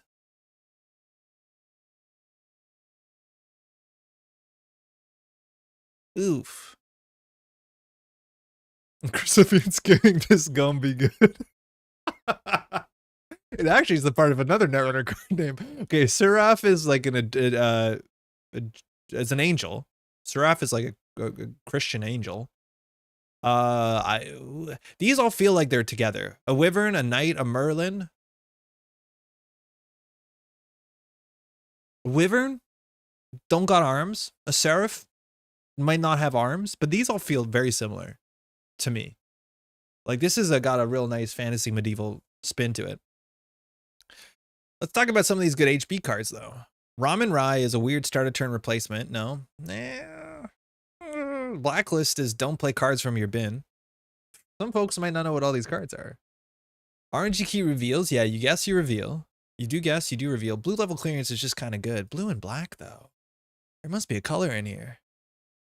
Chrysopoian. No. Ramen Rai. What are you doing here, bud? Did you get lost? Lakshmi is a goddess. Okay, yeah. Sacrificial Construct costs nothing. Susanna costs the opposite of nothing. She costs 9. She has like 7 strength. There are 5 reveal cards. Are there reveal cards here? What reveals? I don't know the text on Seraph. Merlin can reveal because it is a whatever Grail. Wait, what is Wyvern? Wyvern's a draft ID, right? Wyvern is a draft ID. I was thinking of a worm. It's not. It's a draft ID. It must be. RNG key reveals. Lakshmi reveals. Ramen Rai reveals. Skimming reveals. Yeah, the whole corner here reveals. What's the pose on custom biotics? I feel like it might be important. It's just kind of a statue. I don't think it's just a statue, really, of a person doing literally the Netrunner stance. It is. They got a halo. Might be an angel. The scope of that statue. I don't think I realized how big that thing is. Look how small the folks are. That door is. That's a door in the back there. That's a tiny door. That's a big. Why did they build it so big? Wyvern's that ID required you to keep the heat border. Yeah. It was the draft Anarch ID. Because Skovak was the toiletman. That was the criminal one, and Buzz was the green one, which was the best one, the shaper one. Chrysalis Bean also reveals though. There's 5 reveal ones. I feel like I want to preserve a perfect score here. I don't want to start guessing just yet. Okay. All right. Let's see what kind of hat is going on here. Let's look at. Oh yeah. That's good art. God, the clearances are just the coolest. So cool. Anyone have the URL? Ian, yeah, I can link you this one. They're all in GLC. You can find them. This is the 5th one. Is this the 5th one? Or? Yeah, the 6th one is uniquely special for the Metropole Grid stream. Shout out to Tuno and Empress. This is sick. All right, we got nothing. We got nothing. We're not guessing. We've lost too many points here. I don't go into GLC. Well, shit, man. There's good stuff in there. Okay. Really hard. Lakshmi got power counters. It protected agendas. You had to expose. I'm pretty sure too few people know the text on Wyvern that it has to do with the word Wyvern, which again, I'm pretty sure does Merlin. Now we have to ask, did King Arthur ever fight a Wyvern? Okay, you think you can just change Wyvern and Dragon in my search term Google? And I don't think that's true. Oh shit. Is this a TV show? This is the the Merlin TV show. It looks like Wyvern shows up. Okay, I'm kind of in on this. Custom biotics, blacklist, and smartphones cannot on them. Wait, you're right. So blacklist says you cannot play. This says you cannot have influence. Lakshmi says you cannot steal. Ramen Rai probably has a cannot condition. If you cannot, is Chrysopian skimming? But Chrysopian skimming, I'm not sure how it's worded. That is ridiculous. No, it's a choice. Susanna says you cannot access, cannot jack out. There's no way. Are these 4 cannots? I'm glad to take one loss on that one. That was a good one. That was a really good choice. Oh man, I got nothing. Knight, Wyvern, Merlin. I'm still stuck here. Why is this guy still here? Unique. Let's just do the unique thing. Unique. Susanna's unique. Ramen's unique. Lakshmi, I don't believe is unique. Seraph is unique. Seraph is also massive. Susanna's massive. Seraph, the weird type. Yeah, it is Deep Knight, the weird type. It has Hollowman's text on it. So Ramen Rai is unique. Seraph's unique. Susanna's unique. Hollowman's. It's never unique. Jeeves is unique. Shit. But we're not one away, so like that's not even like we can add Jeeves in there and get out of there. Chris skimming dragon to fit with medieval. What do you mean? What is Chrysopian? Chrysopian is from Greek lore or something?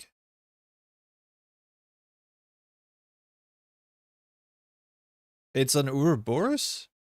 It's ancient Greek. Refers to artificial product of gold. Oh yeah, because there's a lot of theme about alchemy and mercury. So yeah. Hollow, Starlet, Seraph, and KTCB all support spoiled by Sahasrara?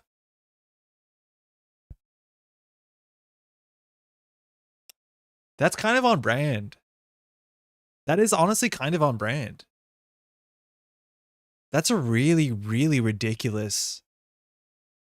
That's good. All of these were spoiled on GLC through games.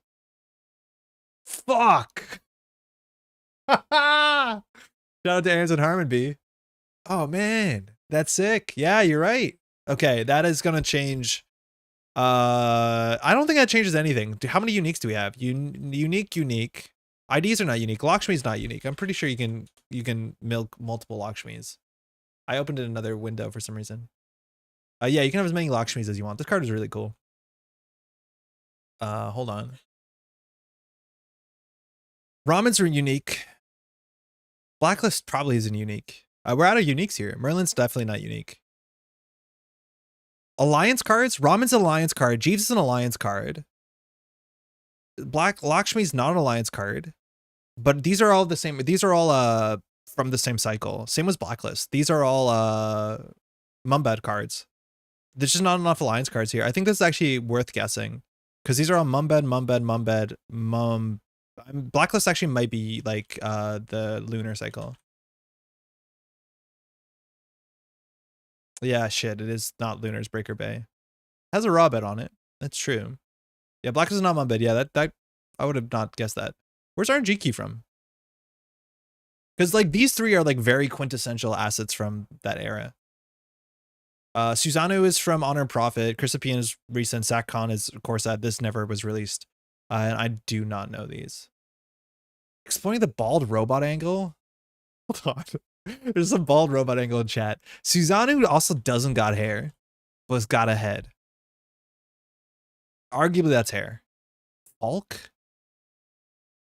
One art. That's so wild when you see that. It's good art too. We're really doing the bald robot angle? Rain and Reverie is key. Rain and Reverie. Rain and Reverie. Oh, RNG key is Rain and Reverie. You're giving me a hint. Rain and Reverie is key. You're saying no, it's not even. I don't even know what this means. RNG key is a Mumbad. No, sorry. Wow, Katara. The heck is going on here?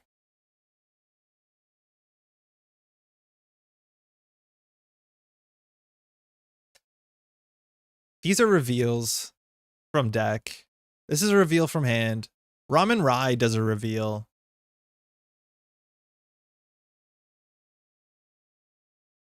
Once per turn when you trick reveal card. Yeah, Ramen Rai is a reveal. It's an alliance card. One away. Crap. Blacklist is not a reveal. Blue level is not a reveal. Merlin's also a reveal. Okay, so there's 5 reveals. I think we knew that. So we're one away. So it's Merlin's probably in this category and something else not in. Oh, people are saying keys and locks. RNG key, yeah, has a key in it.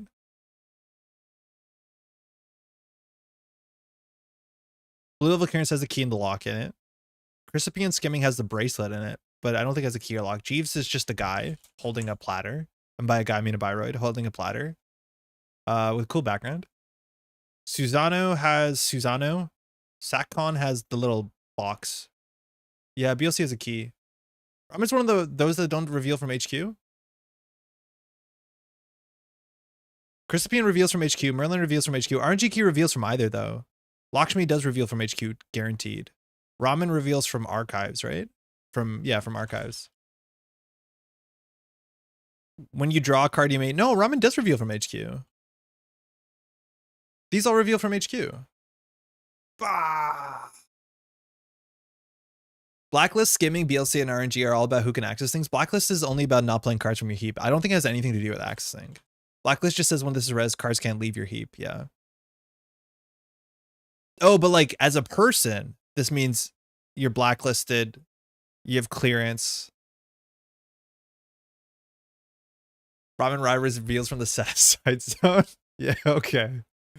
Oh boy. Oh man, my head hurts. Ramen Rye reveals a card that has been drawn but is not technically an HQ. Yeah, that's true. Have we talked about SatCon yet? No, we've suspiciously not talked about SatCon even in the slightest. Does it have a bald guy? No, it's just got like a really good cube on it. Like it has an A+ Netrunner cube. Like kind of the quintessential Netrunner cube. It's very good. It's smoking. It's got worms. Looks like we got some cigarettes here. But like just good Netrunner cube. It's not unique. I would have noticed. Did we do the bald angle? I don't know what the bald angle is. What's the bald angle? We still have black and blue. Can we entertain this color thing for a moment? This says noon in it. We're getting somewhere. What is this? It's connections. We need to find 3 categories of 4s out of these remaining. Oh my god, the pink category? Wait, what the heck? Jeeves. Model. Bioroids. Oh, my head hurts. Jeeves, Blacklist, and Custom Biotics all have a bald robot. Okay, one of those is a statue. This is literally a statue. Ramen is a man who I'm pretty sure has not only hair, but lots of it. I think it's just in her head wrap. Yeah, it's got lots of hair going on. Lakshmi, Smart Fabrics. Blacklist. You want to do this category? This is the category you want to do. Wyvern is bald. I have no... Wyvern is like the stim hack guy. Oh, Wyvern does not have hair. Oh, wait, am I a bald truther now? What's going on here? Is one of the categories literally hairless Netrunner cards, and you want one of them to be a statue? I'm not putting the statue in. Oh, thank God. There's not even one away. Susanna like kind of has hair. Oh man, Susanna's got snakes on it.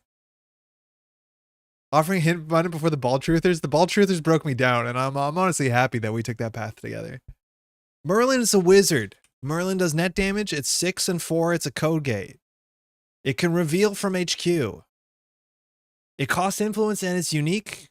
Not unique, I mean its influence is neutral. Piss. Merlin and RNG key are neutral. End of list. Are honestly some of these just bad cards? Like cards that people decided were bad? Because these are the baddest of the bunch. I'm not getting to set. I can't get to 6 by doing this. This is a terrible category. Merlin reveals from HQ. Lakshmi definitely reveals from HQ. No shot it doesn't. Let's just check out the text on skimming. Reveal it from HQ. I feel like we're golden here. So RNG key is HQ or R&D. Ramen Rise the set aside zone. What does Susanna do? Says you can't check out. You move to archives, you can't check out. Great. RNG, not ramen? But what? RNG can reveal from anywhere. Best viewers on? Oh, did you see it? It blocked the URL. I'm winning now. Get out of here. I should block the word viewers.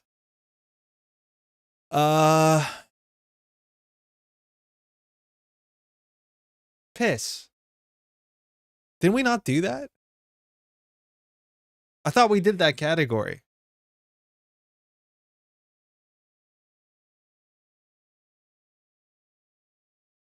You did ramen? Yeah, I did do ramen. You're right. Okay. It was one away.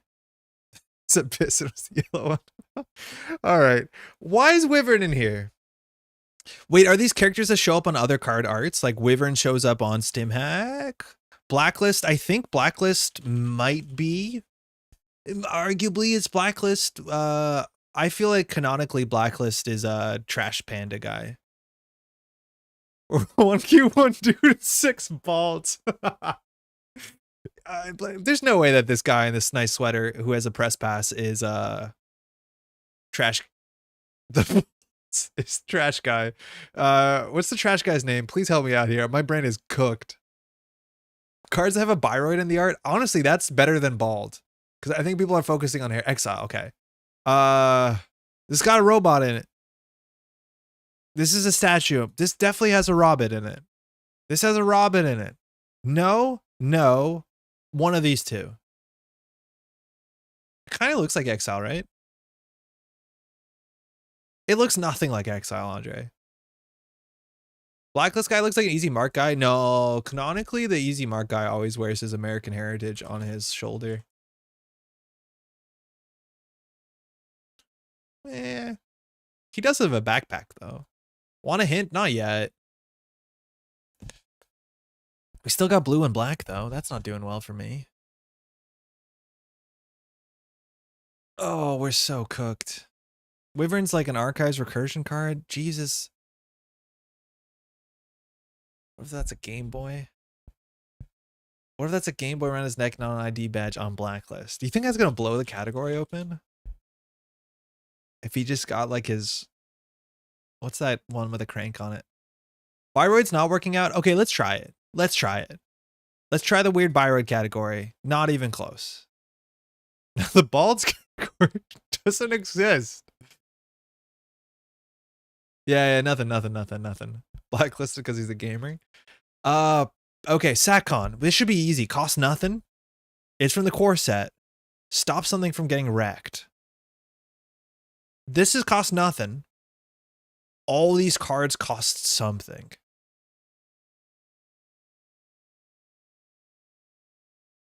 In fact, this one cost a lot. This has no in it. Oh, this is not going well anymore. Okay, clearance has the word ear in it.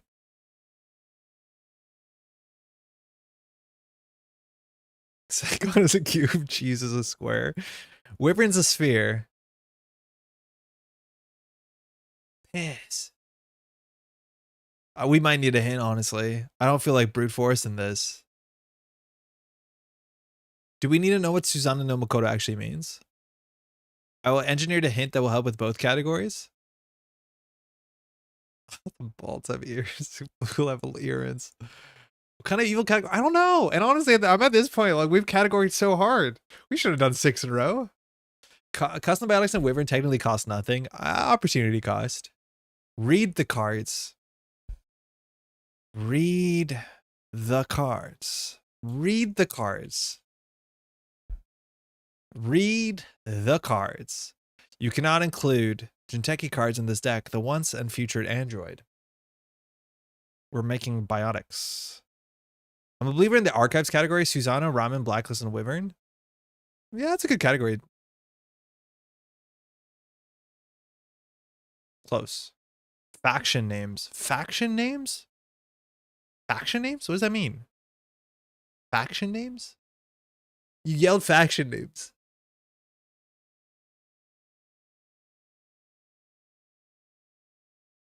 Ow, my head. This is the worst one. Read the cards? I don't know what that means. I don't know what that means. Do you want me to read all the cards? Faction on cards text. Nah, I read this one. No, it doesn't have it. Maybe that's the point. What was another card here? Blue level clearance. It's going to have like just characters on it. Gain 5. Blue level clearance doesn't exist. If it did, you wouldn't know about it. Very good. Read the text on the cards. What the hell does that mean? Blacklist has no text on it. It's text list. Susanoo.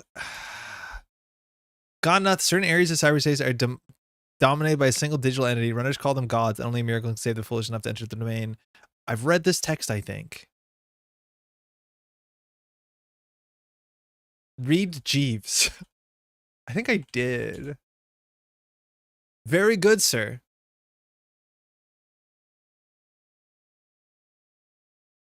There's no text on it. I think chat has it and I don't. The once and future android. You cannot check out. Engineered for success. Custom biotics. You cannot include Jinteki cards in this deck. Yeah, I'm still here. The text of the card, not the flavor text? Oh, you want me to read the rules text like a nerd? Here for flavor. Jeeves has HB, Ramen has Jinteki, Custom has Jinteki. Okay, this is Jinteki on it. This is the rule. This is the path we're going. This doesn't say shit. It doesn't say anything. There's a lot of words. Now, Wyvern does say Anarch on it because it only works if you have more Anarch cards installed. I know that. It doesn't even say it has a symbol. It has a symbol. Okay, wait. I think I know where we're going. So this one cares about Jinteki. This one cares about HB. This one cares about Anarch. This one probably cares about Jinteki too, though.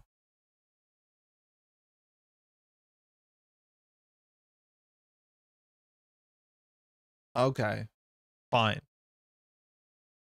But 3 of these are icons. Cringe. No. What the hell is this? Black, blue. Construct. I don't play enough Slay the Spire. I don't play enough Slay the Spire to know this one. Susan. That's a name you can have. Clarence. That's a name you can have. Clearance. Blacklist. This one requires you to read the cards. Ah, we're cooked. Flavor text of Sakon, does it even have flavor text? There's no way I need to know the flavor text on Sacrificial Construct. It probably just says zip zip. The life expectancy of a jacked construct is about that of a mayfly. In other words, short. Very funny. Because the text on mayfly. I think Palangi references it. There's another card that references it. No, never mind. Whatever.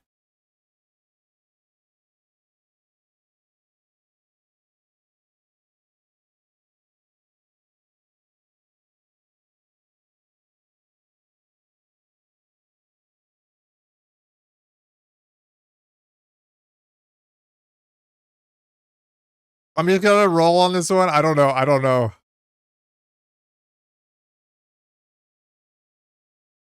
What? Huh? Pants? What? Huh? Pants? What? That was a non-starter. That was a non-starter for me. Okay.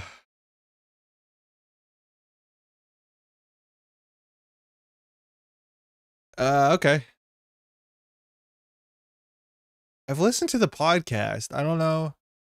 Okay. This one's unique. This one hasn't been spoiled yet. This one's only for our for the Metropole Grid. Huge thank you to Ace and Tuno. It's great that we're coming to it this late in the health of my head at this moment. It's got Rizeki on it though, so it has to be good. There's a Stimac article called Netrunner cards whose flavor text is ruined by doing too much.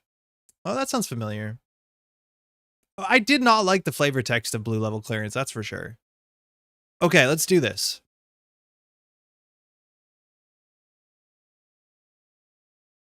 Are these just cards I don't like? They're all IDs, but Rizeki's in here.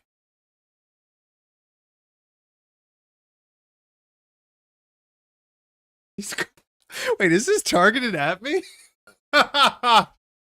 These are IDs I'm frustrated with. But they're also all from the same area. Get a ball check. Banned cards. Rizeki is a bano. Like, these are all ideas, right? Matimu Kundo is banned. Mercury, right? Rizeki's banned.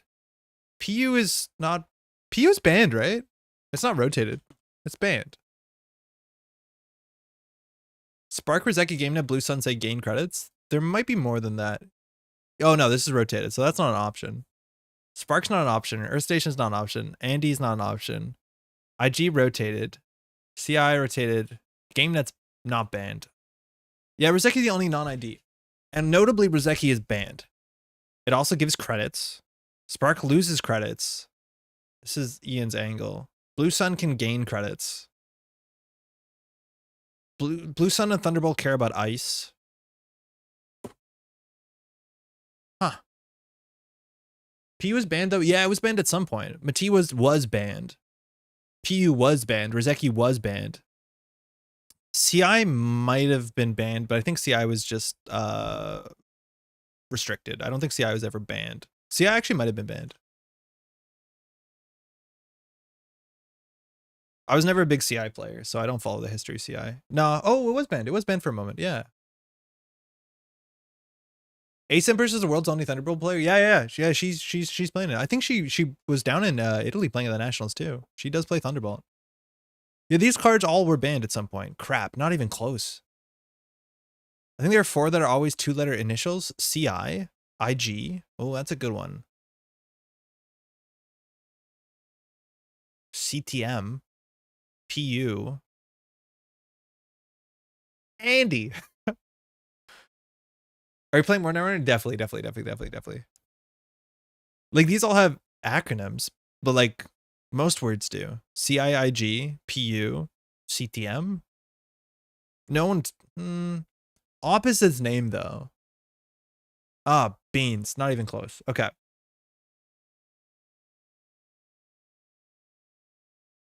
Huh, what is this? Potential Unleash probably only had 12 influence. CTM had 12 influence from the same set. End of list. Game has 17, right?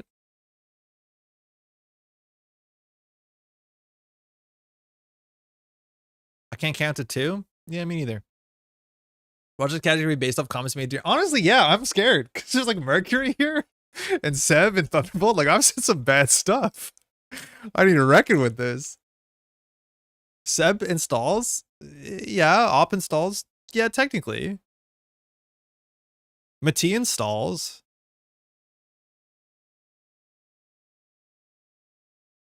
That's it, though.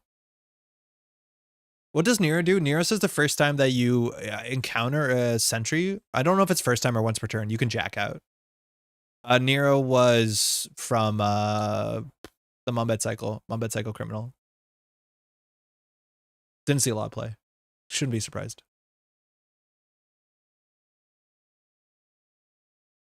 Spheres and art? Yeah, Blue Sun has a sphere generator. That's like it's an energy source. Rozeki has a sphere generator. The CI is just like a campus. Cerebral imaging. Is that what it's called? Cerebral imaging. Yeah, it's just the campus. It's quite nice art. Shout out to Emilio. GameNet is Disney. Industrial Genomics is just Space City. Op is a boat.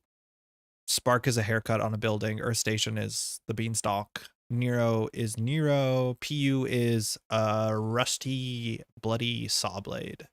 Mati is a building. CTM is usually a building. CTM and CI have won worlds. Yeah. CI won worlds. CTM won worlds. PU didn't win worlds. None of these other ones have won worlds yet.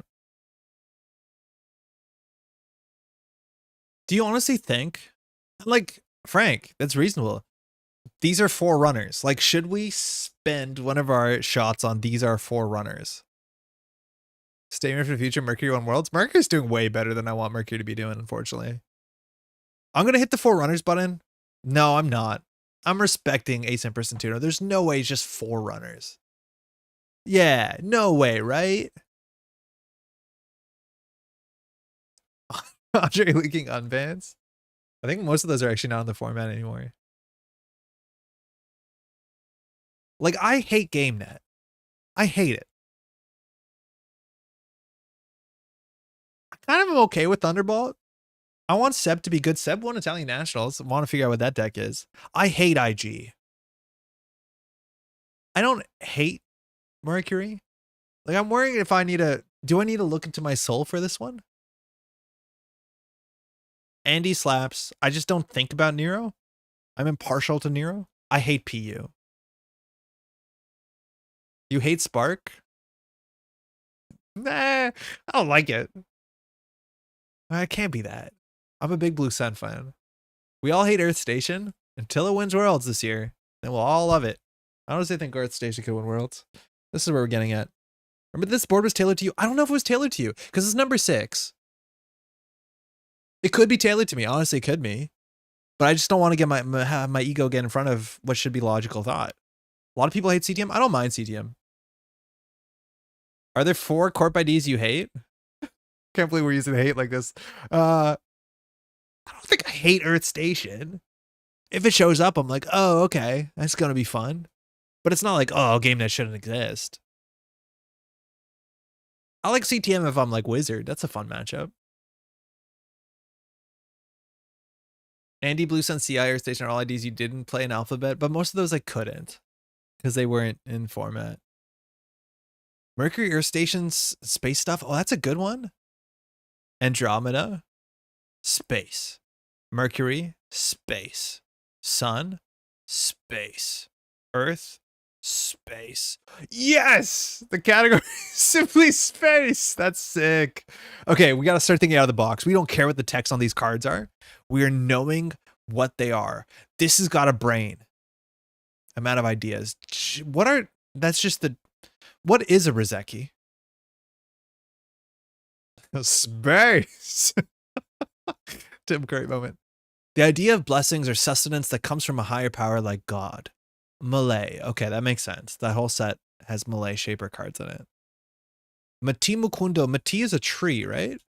Because it's not an acronym, it's a name. It's Musical Theater International. How's that gonna matter? Mati... Nigeria? No. Mati... Uganda? Mati Uganda. No. Not gonna learn. It's a red tree. Is that like what it translates to? I think Damon said it means red tree. Michael, how's it going? Okay, that makes sense. Mati Mukundo. Maybe we can just search. No, it'll autocomplete the Netrunner. Nero Severn. I also have no doubt that's a loaded name. That might mean something. Net.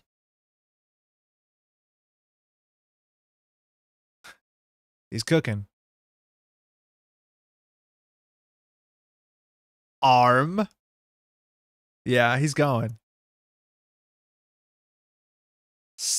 Thunder Spark. Kolava is saying. Those are kind of hard to connect, but they're electrical.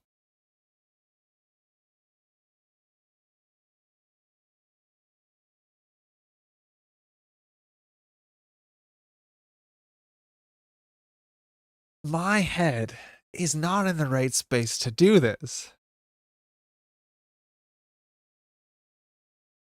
Are the Severnia stim implants from Nero? No. How have I never even considered that? Because they're spelled different. Nope. Severn? Severn. I don't know what that one is. Maybe it's colors. Red. That's as far as I got on colors, though. NBN. Crap. I saw us coming.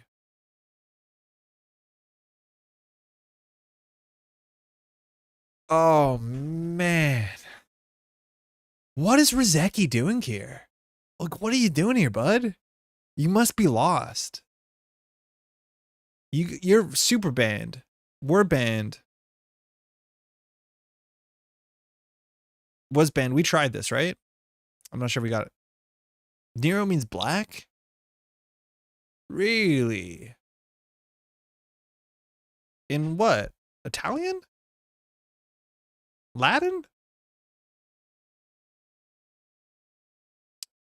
Anime? A deep and rich black. Black and red?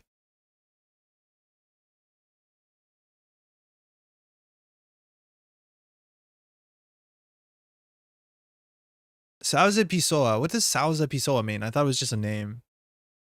I can't think of other colors there. Sarib, Spark, and Rizeki are brain related? I don't know if is Rizeki actually brain related? GameNet gains 1, Rez gains 1, IG gains 1, Spark loses 1. Industrial Genomics doesn't gain 1. The trash cost increases. And I don't think I said hi. Pisoa just means person. Really? That's kind of cool. Guy.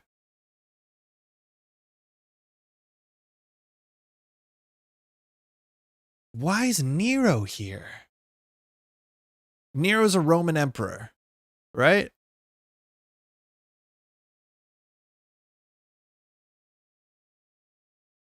Nero received an alt-art.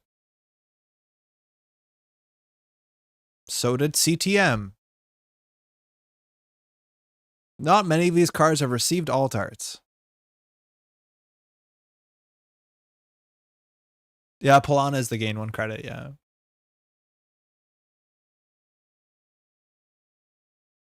Arc. That says amen in it. Spark did? No, I don't think Spark did, Frank. More people would have played it if it did. Not that Nero it helped, but it was a cool alt-art.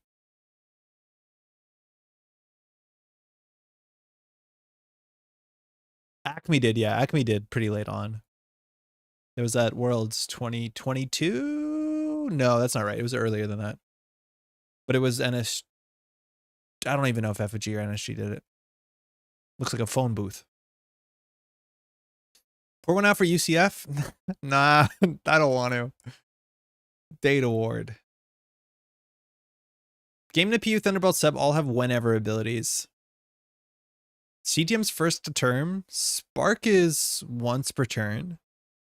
Thunderbolt is whenever. Seb is whenever. Op is once. GameNet is whenever. Nero is probably once. PU is whenever, though. Mati is once. Rizeki is start. IG is always. Oh, I don't feel good about this. We'll give it a shot, though.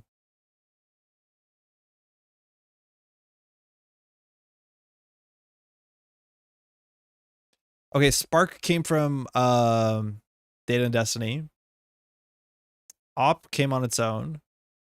Thunderbolt came technically alongside Seb and Merc. They're gone. I think Nero was Mumbad. PU is Flashpoint. Mati was Katara. IG was Moon. I don't know what's going on. PU was known as potatoes. Any other food? No, PU was known as potatoes. That's true. None of these had food names. It's a ridiculous sentence. But none of these had food names. No.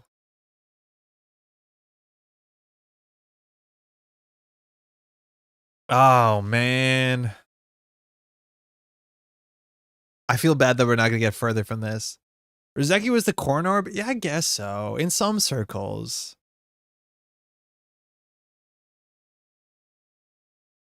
I like that game that has a man in it. Tuno, Ace, I think we're cooked. I think maybe doing 6 in a row might have like mushed our head a bit. But I don't think there's any way we're going to get this. At least 3 of these have to do with 1 credit. Like the Rizeki mystery is the big one. It's 1 credit. It's unique. It's one, not unique. It's 1 influence. It got banned. GameNet is 1 credit. Spark usually cares about a credit. Thunder and Spark are weather related. I don't know how Spark is weather related. Art check. Controlling the message. It's just the logo. Wait, some of these are just logos. Controlling the message is just the logo of NBN. So is PU. But IG has buildings. Mati has building. Thunderbolt has tank assembly line. CI has campus. Rizeki Op Spark GameNet, but why? Super heavy. Super heavy. Op's a boat. Yeah, Op's a boat. Rizeki Op GameNet Spark. Rizeki Op. Oh, Op does have a credit on it. Okay, whatever. Nah. I think Spark, Thunderbolt, and Rizeki have to do with energy. Blue Sun did too. That's gone. Potential is an energy term.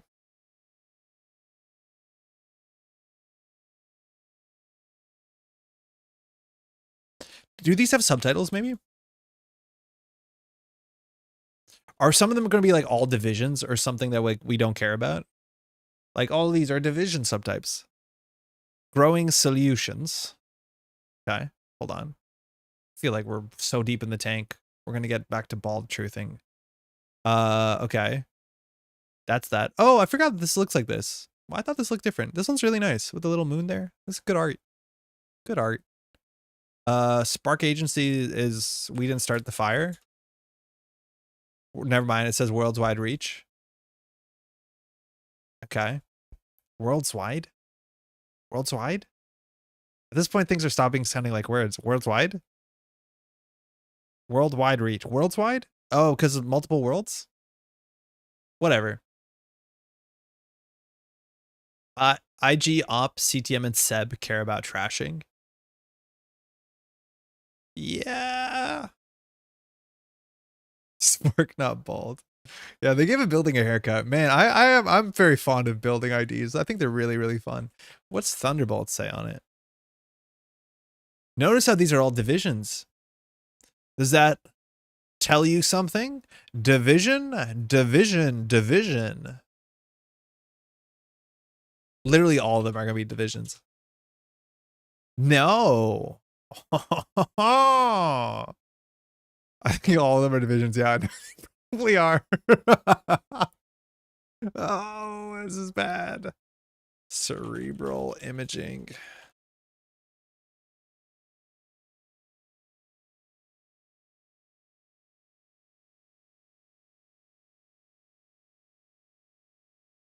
Logos aren't divisions? I think PU is a division. Oh no, it's a megacorp because it's a rebuild. Yeah. Because the idea is during the Flashpoint cycle, all the companies collapse and they have to like rebrand themselves. Did we try the trash option? Nah, we haven't. So controlling the message cares about trashing. Op cares about trashing. Seb technically part of it cares about trashing. You forget about that often.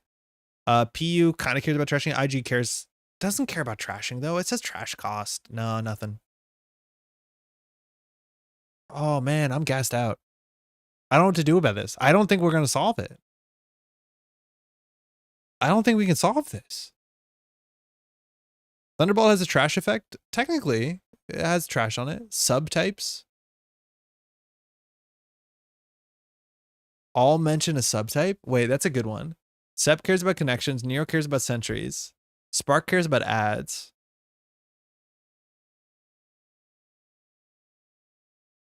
Thunderbolt cares about AP or Destroyer. Oh, okay. We're going. We're cooking. I can't believe I'm not seeing these things. All right. Well, we got gas. We got the second wind. GameNet cares about during a run. Matias during a run. CTM is probably during a run. I don't think that's necessary to write that though. That's all I got. Scales. That's all. Why is Rizeki still here? What are you doing here, Rizeki? All these IDs just like a ball, and it's vexing me. Huh.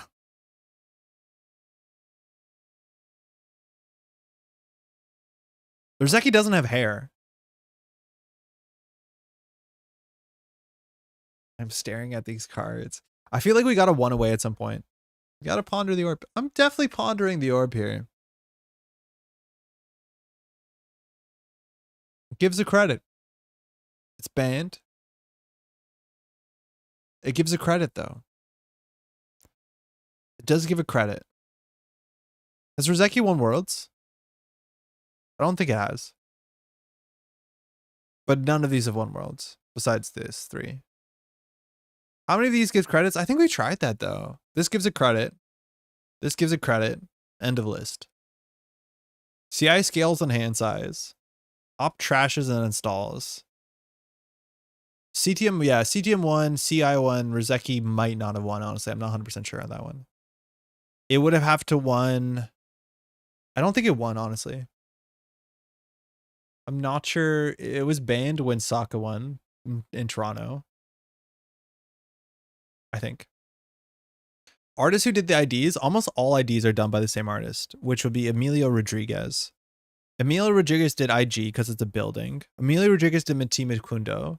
Emilio Rodriguez probably did Ob, it's a boat. Emilio probably does CI. Emilio probably didn't do CTM or PU, actually. And Emilio probably didn't do GameNet. That's Alejandro T. Castellanos. But I'm pretty sure Emilio did all the other arts. Let's just double check really quick. Obos Ostachenko? Beans. Yeah, Emilio did most of these though. But Emilio just does most of the IDs. Mukundo? I'll just search Mati. Let's not get ambitious. Yeah, Emilio. Op is not Emilio? Vitali. Yeah, right. Vitali did almost all this sort of like that sort of northern themed stuff. Rizeki was in Big Max. Was it? Did Rizeki win Worlds? Number 1 is an ID tech. I think we tried that. Like IG has a 1 in it. GameNet has a 1. Op has a 1. Rizeki has a 1, but it's not ID tech. CTM doesn't. CI doesn't. Potential Unleashed.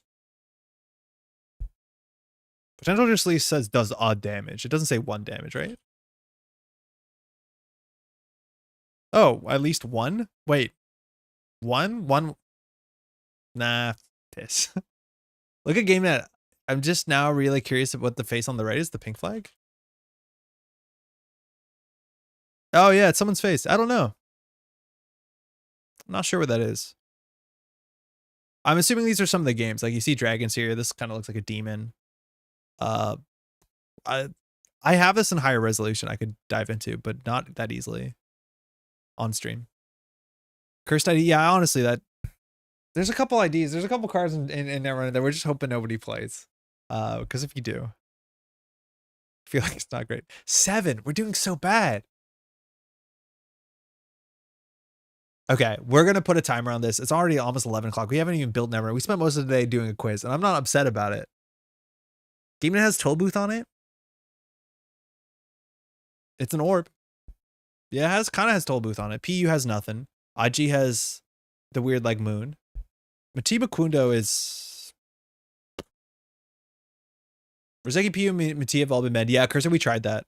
And we tried it with the only other banned card. CI get banned? Yeah, it did get banned. CI was banned for a minute. Yeah, that's the red tree. Yeah, so this is banned. PU is banned. CI was banned. But none of these Matima Kundo, I think we tried this. Yeah, man, it counts as a guess if we've tried it before. We shouldn't do that.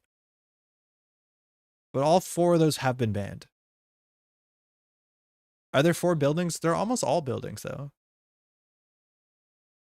Boat, campus, building. There's not even, oh, building. Is Op a building? Nah, it's a boat. 1 away? What? 1 away? What are we doing?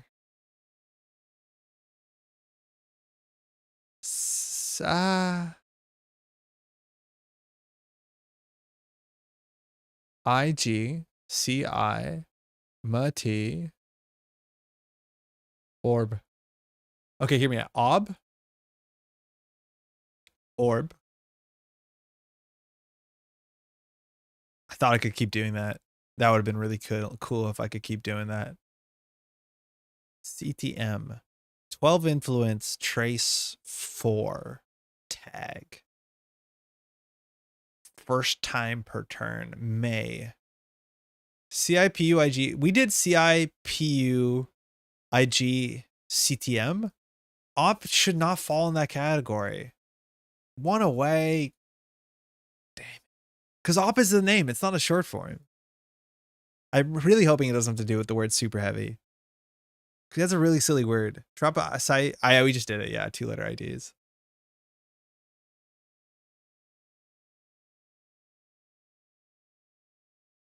Okay, we might need a hint. Has anyone solved this? I guess I'm the only one who has it. So I know no one solved this because I'm the only one with the damn screen. Wait a second. I'm doomed.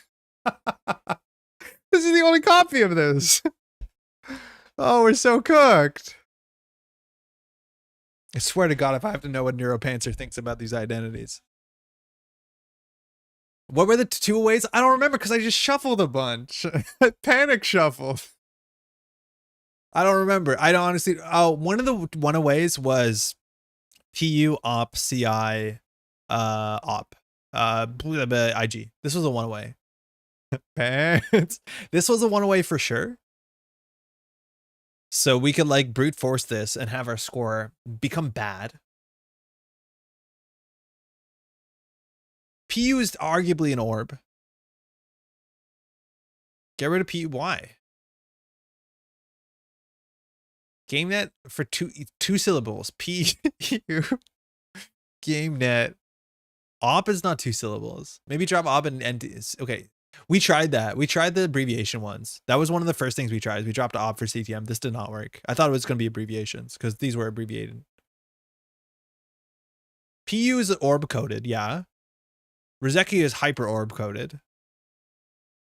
IG is not orb coded at all. Why do you think IG is orb coded? CTM's not. It's technically it's CTM isn't an orb. Have we moved from ball to orb? Yeah, Rizeki's gonna do it to us. It's gonna make us orb out a bit. Okay, next shot. Is good with border control. Is good with border control. That's it, honestly. There's not even 4 IDs that are good with border control.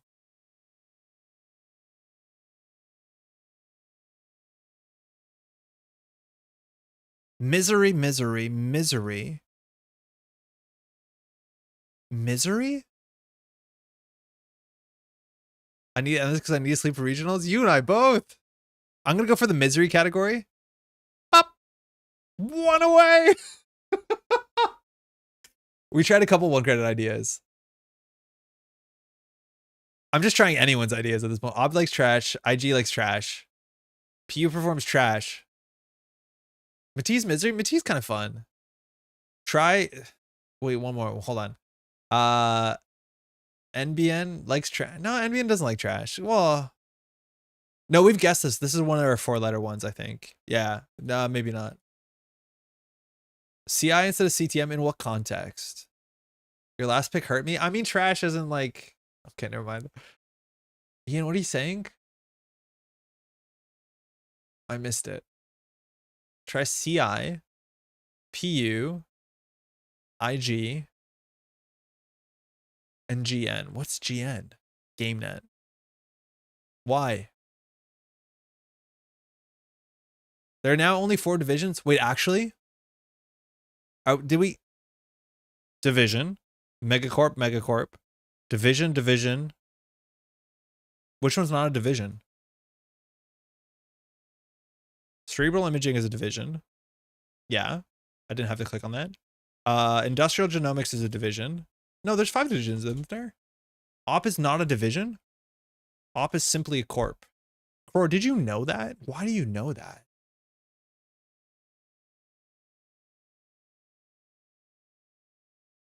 That's frustrating. Pretend that's not frustrating. This is 1 away. They're all 1 away. Basically, you keep saying 1. We've tried the 1 thing. I've spent too many games starting at 1. Like, okay, so GameNet has a 1 on it. PU has a 1 on it. Op has a 1 on it. IG has a 1 on it. Rizeki has a 1 on it. Wayland are all corps or megacorps? No, there's definitely Wayland divisions. There's also like conglomerations or something. Did I make that up? Oh, wait. Holy crap. No, there's no way. T identity F Wayland? Michael, are you onto something here? No, there's divisions. But there's a lot of corps and subsidiaries. Yeah, I was thinking subsidiary. A lot of corps. Wayland doesn't have divisions? Well, just look that up, so. Grendel, Earth Station, SSO are all divisions. Yeah. Yeah, there's a couple. There's a couple. But yeah, there's a lot of corps, some subsidiaries. Because, yeah, Wayland is structured a bit different than other corporations, that's for sure. I got nothing. The brain, the genome, the Macundo.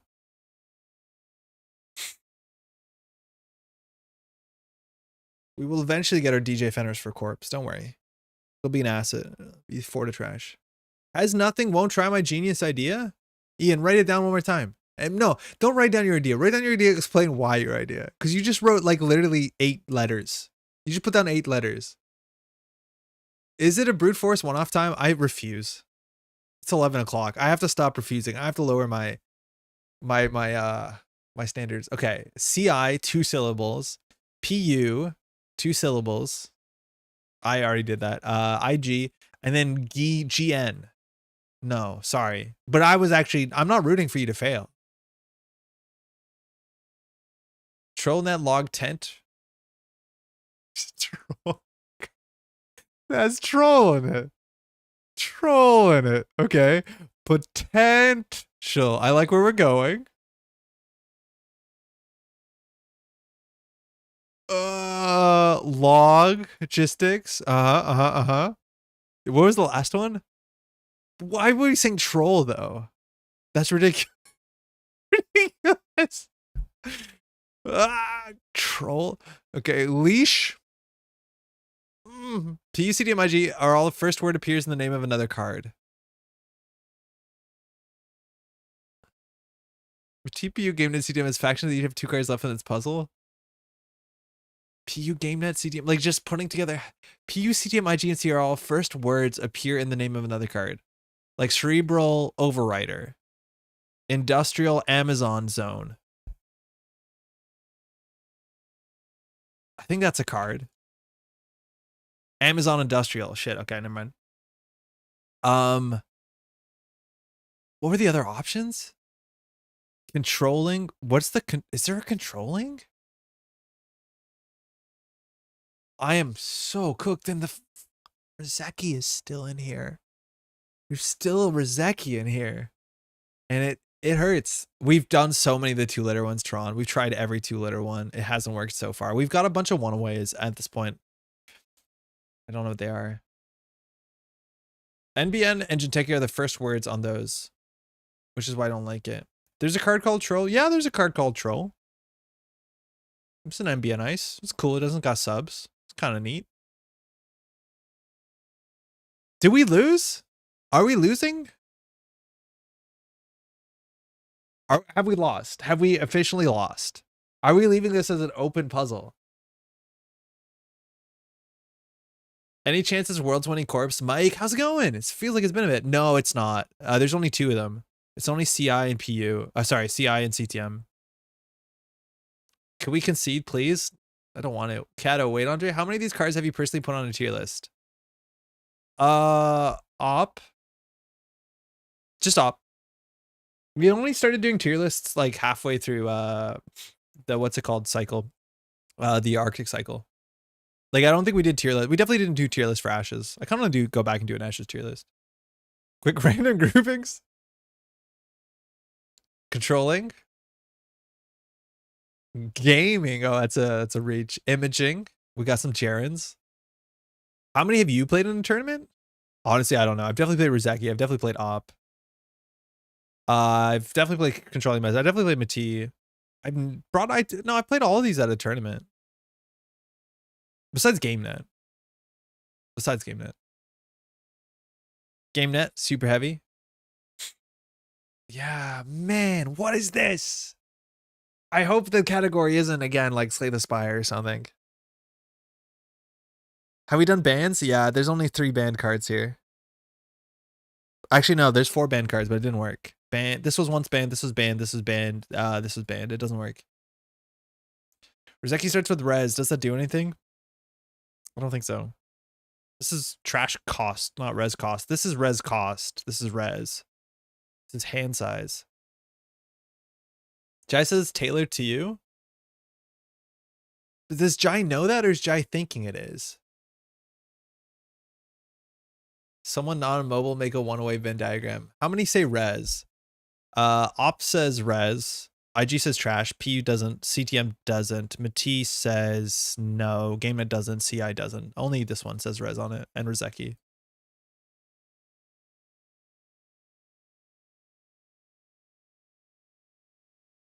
I got no clue. I don't know. I thought this wouldn't take that long. I'm stuck. I'm totally stumped. I have noticed insider info. Yeah, me too. Me too. Yeah, I'm stumped. I think we might just hold on here. I'm gonna leave this tab open. We might just play some Netrunner for like at least an hour, just so the stream doesn't just be trivia and we played one segment game. But I'm gonna leave this open. And at any point, if you have an idea between now and like when the stream ends, we'll go back. Staying with Jarens, but they don't Jaren that hard. Like Ren, we got imaging, gaming, which like we're stressing. What else? What else? Controlling. That's a good Jaren. But I don't know what the other unleashing. One away. Shit. My sense of closure. You and I both. I just don't know what to do. We're stuck. Unleashing? Yeah, I tried. It's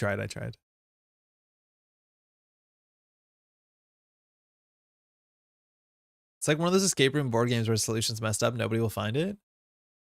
Well, I've no doubt the two of them tested these. Shout out also, I've made a couple of these. I made a pair of these walls because I want to do a Netrunner only connect. I'll probably send them to Ace and Tuno if they want to test them before I bring them somewhere else. And we got a link to this or previous versions I've never seen before. Mike, they're linked in GLC. We've done the last 5, so if I open them, you'll see them. So I'm not going to link them right away. But they're in grade level clearance. If you go into, I think general, they should be there. But this one specifically was only for the Metropolitan Grid, and we're damn stuck.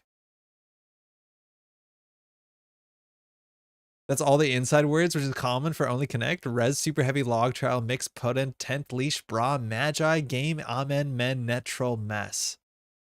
You actually ran that through a thing. Wild. Okay. It's going to stay as an open problem, and I'm okay with that. If anyone can solve this, please let me know. We should build a Netrunner deck. And we will.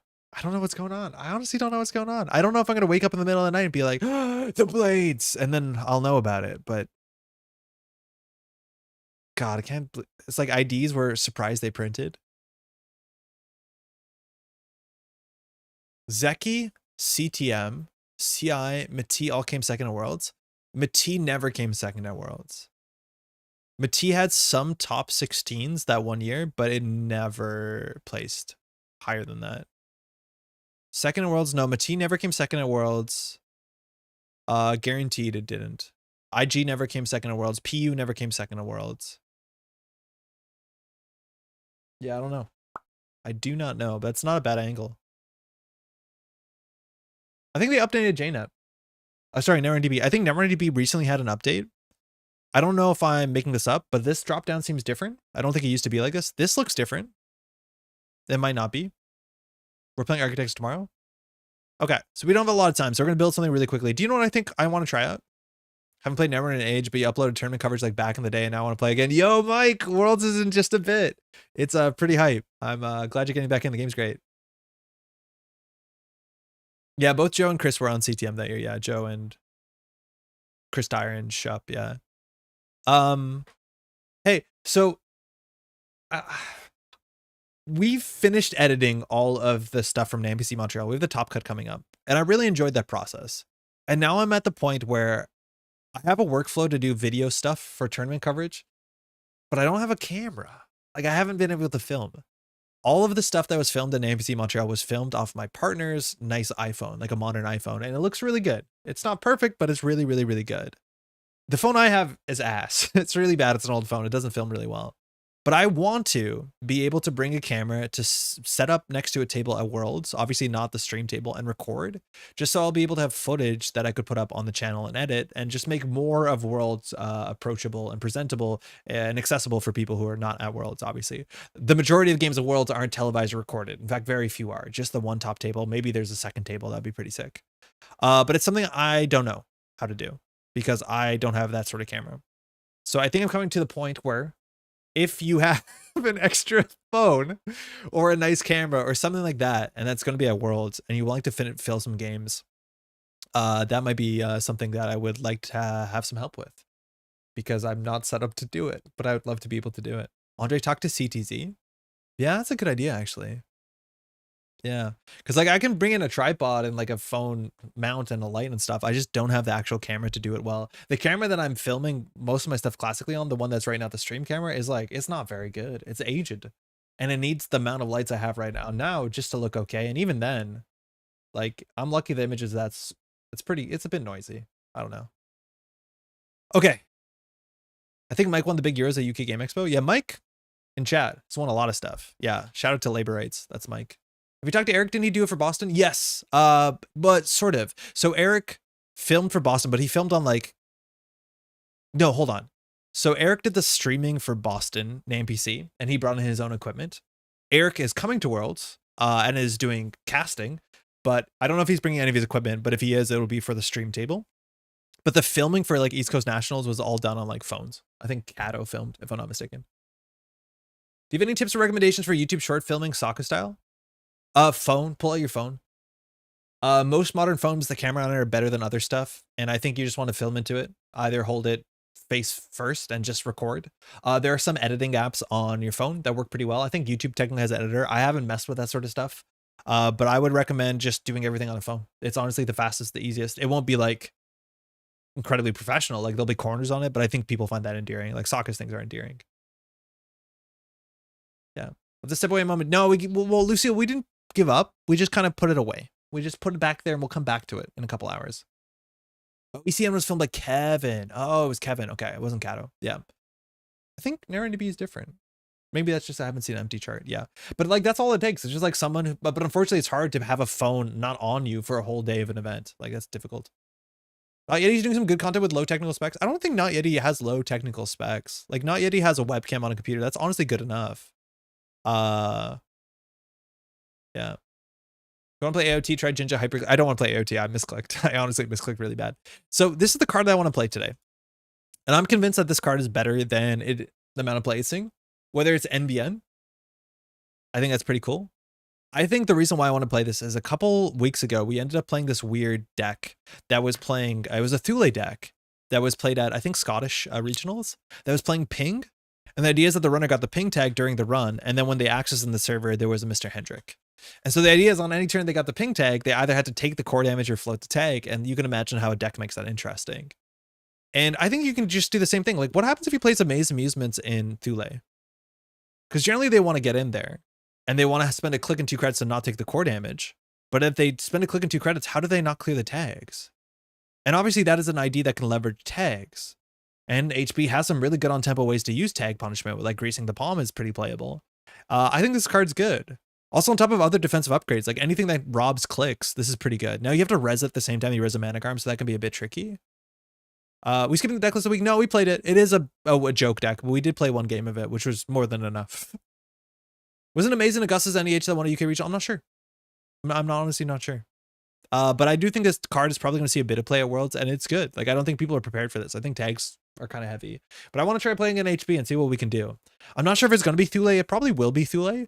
But there's even a chance that you can just go jammy and fast enough on top of the Maze Amusements and just say, like, oh, I have Gracing the Palm. And you could even maybe splash, like, Shipment from Vladisibirsk or some ways to make tags relevant. This might be a bit of a push or a bit of a jump. It seems like a runner error on ping should jack out of the Thule pings you. I agree, but I don't think a lot of people have seen the combo. I do agree that if you get a ping against Thule, you should just jack out and clear the tag and then maybe run back if you want to. I totally agree that the interaction between ping and Hendrick is kind of not enforced. It requires some user error potentially, but Amaze Amusements is a much harder thing to call. Can play Hypoxia on Ontos. Yeah, that's what I'm thinking we're going to do. It's like maybe you can play End the Line, but I think just doing a bit of tags and a bit of damage, like Tempo Hypoxia is maybe affordable, and that could be good enough. So let's try that. Let's just try this in Thule. I honestly think it might actually be okay. But I don't think we're going to be playing like Acid Thule. We're going to be playing, put something in a remote server every turn Thule. So let's do Thule. Okay. So let's build the agenda suite. 3 Hypoxia, we might change that, but Luminal probably sees play as a 1 of. The thing is, like with Amaze Amusements, we could put as many small agendas into as possible. It's going to be miserable to play though. I don't think so. I think we're actually going to be jamming in our remote server in a tempo based way and have Hypoxia as a win condition. Like we're not going to be a prison deck. We're going to be like the sort of stock buyback Thule decks of yore that Solomir played. I have solved the connections wall. Look at the eternal points list.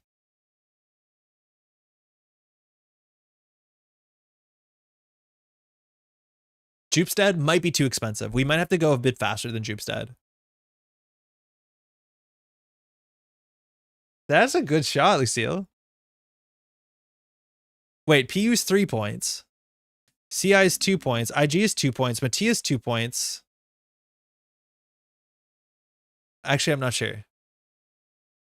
Funhouse is at a ping so you can't run back easily. Yeah, Funhouse is cool too. I think HB Funhouse is a bit rough though, because you have to pay 5 credits for it. Because at that point, we might be better off playing NBN.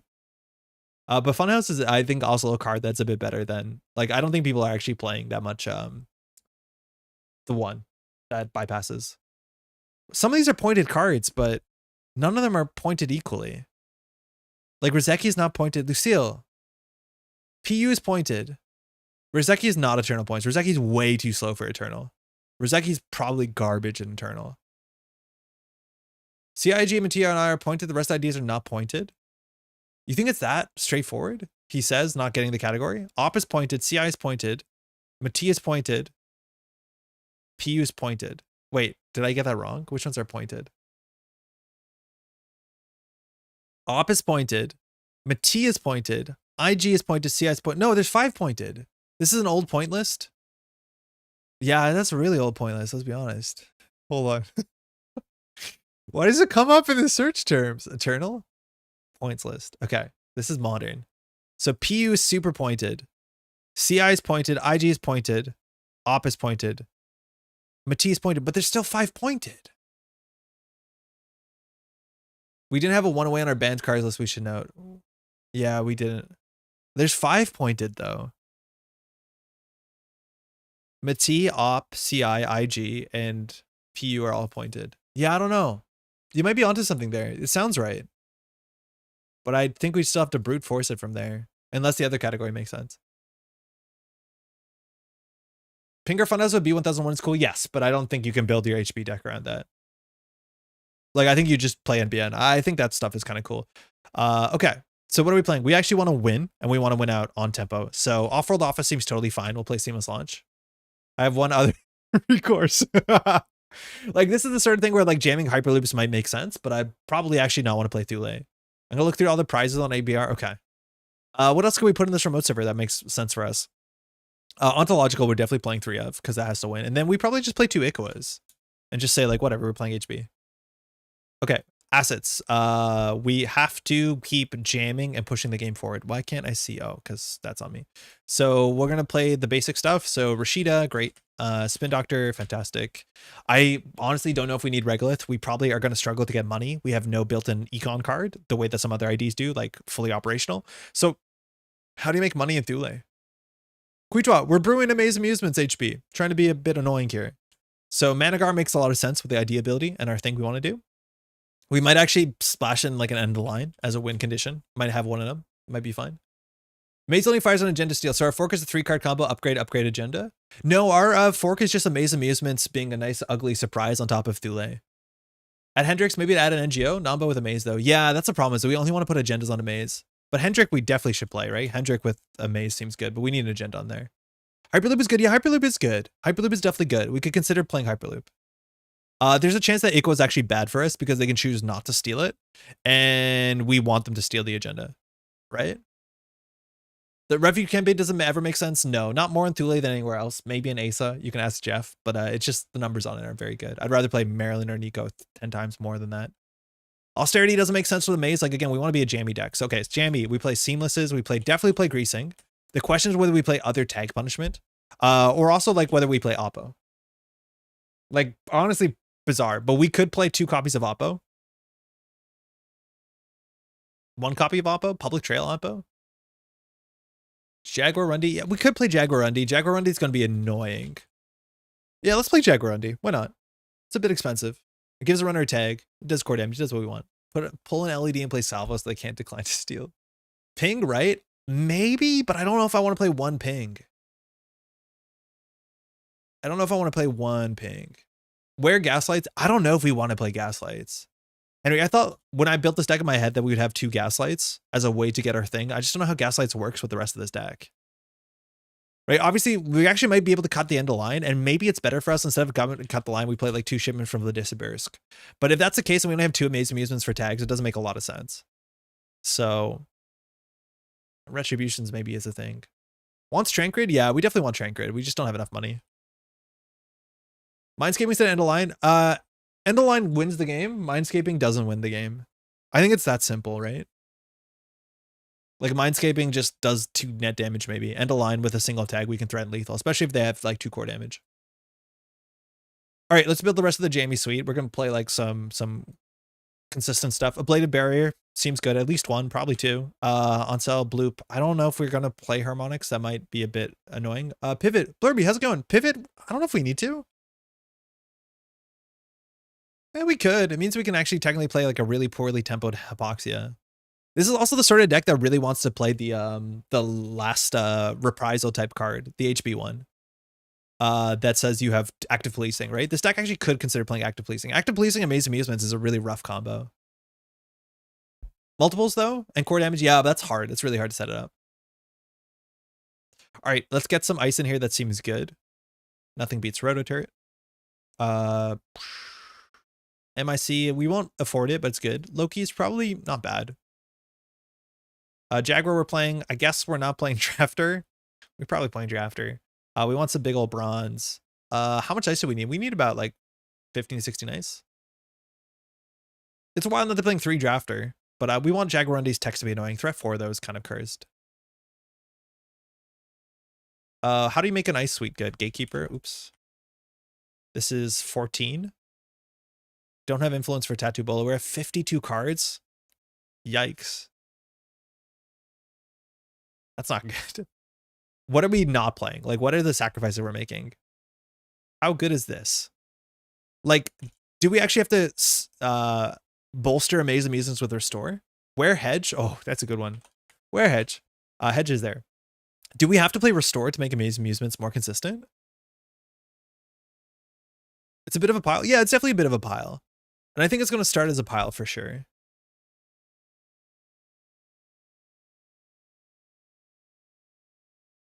Did we not want Hendrik? Do we actually not want Hendrik? What if we cut a maze to make ice? No. This is what we're doing. This is what we wanted to be doing. If we play 3 Amaze Amusements, we'll get them more consistently. Now, how good even is that? They'll take 2 tags and maybe core damage. Certainly don't want 3 trackers. I don't think we want trackers. Hendrix over Trank. Trank is the best card in any HP deck, period. It's just the best card. Yeah, I could see doing that. I'm worried we just don't have enough stopping power. I don't know what you're realistically getting core damage off with Hendrik. Like maybe Hypoxia, and that's like a soft maybe. Drop a Hendrik. I think our deck has way too little money to not play 3 Trank. If anything, I would consider chopping the Hendrix.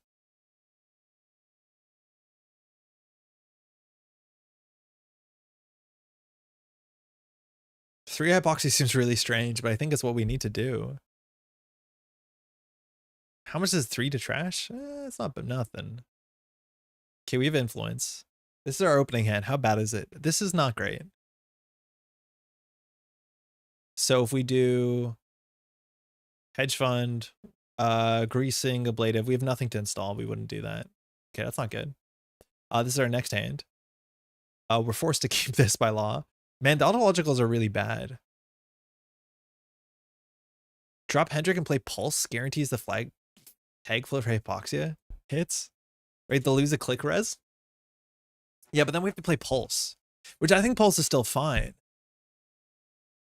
Hypoxia doesn't win the game. No, it doesn't. It definitely does not.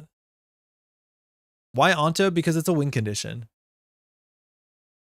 And we're trying to do core damage with Amaze Hypoxia. Yeah, this seems like a bit of a pile, that's for sure. This probably would be easier in NBN, he says, talking about Amaze Amusements. Just because getting the tag punishment all in the package to make sense makes way more sense there. I'm just wondering how often can we give tags with this and then just have greasing be really good for us. But the problem is because we're not playing 3/2s, greasing isn't even that good. Like, it's okay.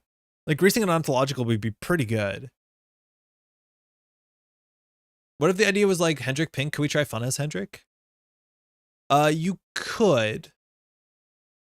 You definitely could, and it would be annoying. Funhouse is 2 influence.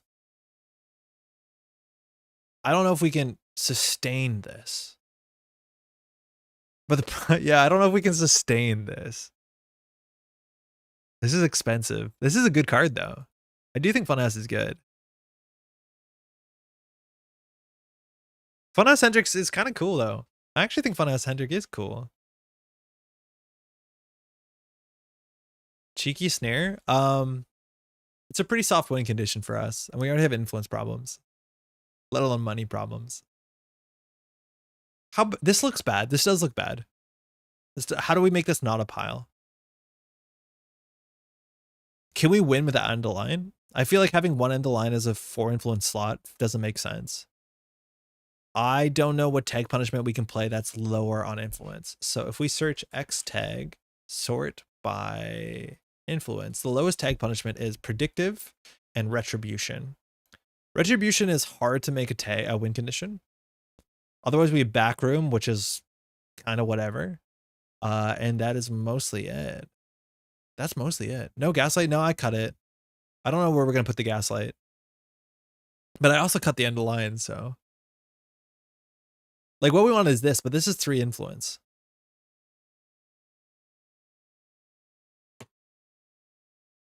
This does seem bad. I think we'd actually probably want to cut most of the ice and just play like a trap deck. What happens if we cut most of the ice? Can we just play traps? Like, can we play horizontal Thule? Yeah, we probably can.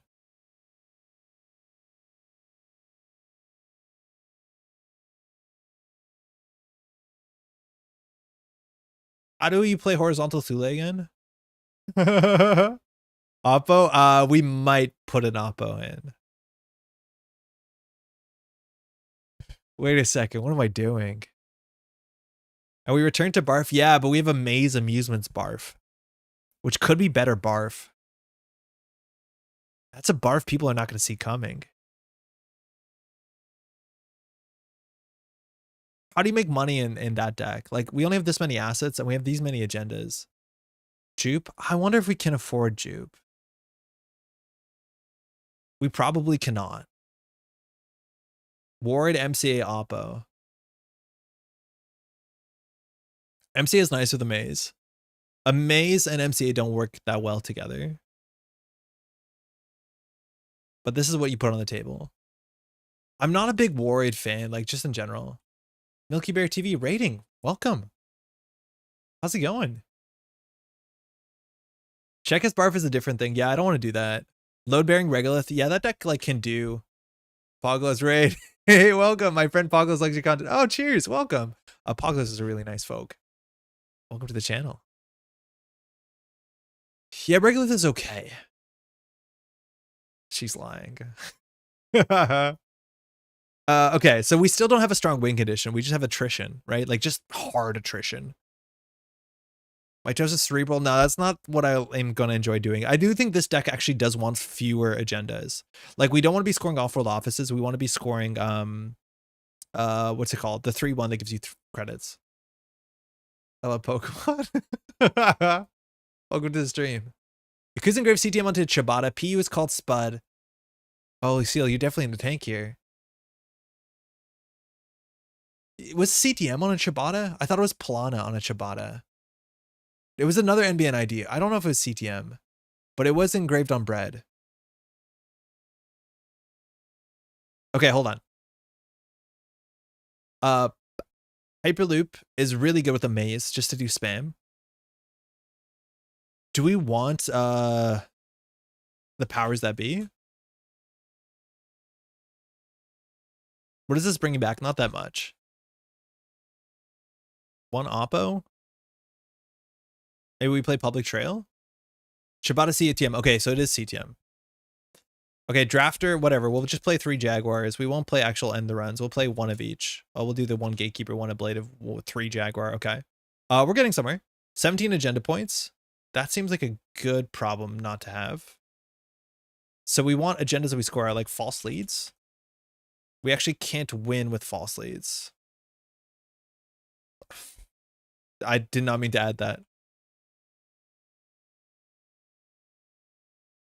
Like, what is our win condition? I don't know. Oh, I don't like this at all. No, this deck is terrible.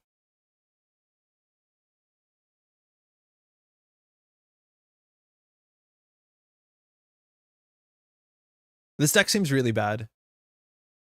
We have influence though, so we got that going for us. Okay, so this is our opening, right? I guess we just get 2 Gaslights in here. Yeah, I guess we have to. So we have to cut 2 cards. Okay, if this is our opening, again, we don't have ice. How do we start, right? Like, this is not great. We could do maybe a Rashida behind a Jaguar. If she lands, we get this. Oh, we have Luminal in the deck. That is very strange.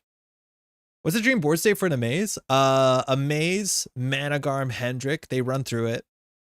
They take tags, and then they die to hypoxia end the line, I guess. Bar Thule at home. It's ambitiously not good. Okay. Here we can do Managarm. Like, we need to get something on top of a maze. That's the problem. The mazes are kind of a liability unless you have something. We'll grease these two together, whatever. This pops. We go get, I don't know. Like, what about if we cut end the line and we just play 2 copies of Shipment from Vladislavsk? No, that's bad. 1 copy of Shipment from Vladislavsk? All we have to do is score out salvo testing. Once we've scored out the salvo testing, everything else should be easy. So we need to give them tags. They take a lot of tags.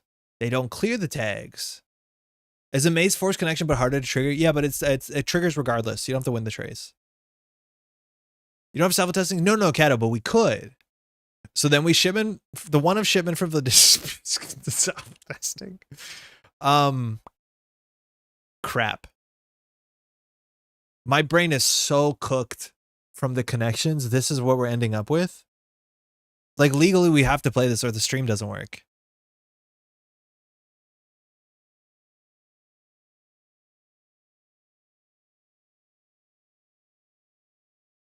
I'm tapping on my best is eternal points list and just try 4 times to figure out which is there. I think I'm on the 3 correct. We had CIIG, MTI, OB. Yeah, I think that was 1 away. Yeah, let's see. I'm going to leave that as an open mystery. I honestly don't know. Have you played Slay the Spire? Do we want to win by scoring? I think we want to win by scoring. I think the idea is to use like Greasing the Palm. It's a cool tag me card. But the issue is like this agenda suite doesn't work that well into Greasing besides Hyperloop, Onto, and the Luminal. Server for that seems worse than End of Line for Thule deck on Hypoxia. Yeah, but the Hypoxias are good for Onto. You're not wrong though. You're definitely not wrong. End of Line would be a bit more direct. 4 though. How do we score salvo testing? Like segments? We just do segment plays? Austerity, technically. The problem is like a maze austerity doesn't work. We have to legally play this or the stream is over and we haven't played a deck. We have 2 influence though. What is the coolest card that says tag in it? Henry Phillips. Oh, we're cooked. We're so cooked. We're on Henry Phillips. Snare? It's expensive. Mindscaping? Mindscaping is just bad Hypoxia. Like it's influence for Hypoxia, right? That's the way I see it. I honestly think Restore for Amaze Amusements is kind of cool. Ping? Yeah, Ping is not bad. Just saying every turn the most of it is an Amaze Amusement. That seems kind of fun for one of us. Now we don't need these actually. One for Elijah's spend 2. We actually don't need the seamlesses. Oh wait, this starts to cook. Restore into Austerity. Then we do 3 Hendrick, 3 Managar, and we just play super attritional. We have 2 influence. We do Public Trail because we could just win. No, we just do 1 Distributed Tracing because we could just win out of nowhere. You want Wage Workers? Yeah, I could believe that. But how do you spend 2 influence? Like, there must be a really cool way to spend 2 influence. This regular seems a bit sus. I'll go down to 2. I think just putting things behind Jaguar over and over again could be fun.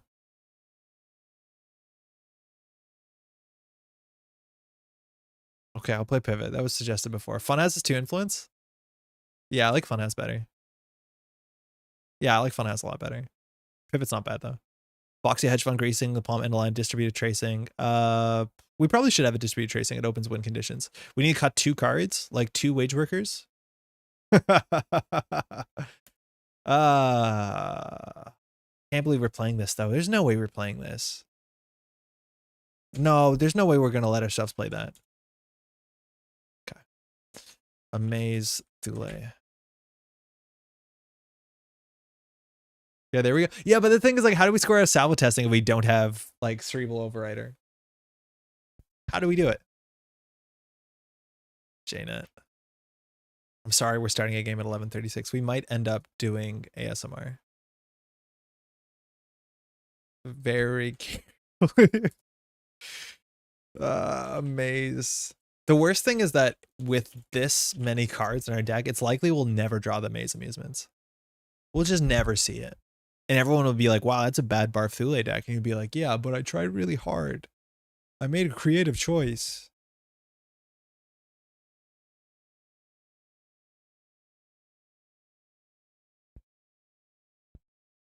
If this is ASMR, you have to put on cat ears. I don't make the rules. I don't have any.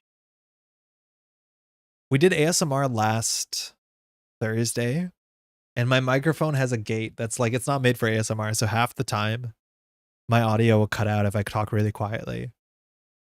And I think the stream ended, the games ended when Mondi, they conceded like 21 times in a row, and I'm just howling really quietly into the microphone. None of it got picked up.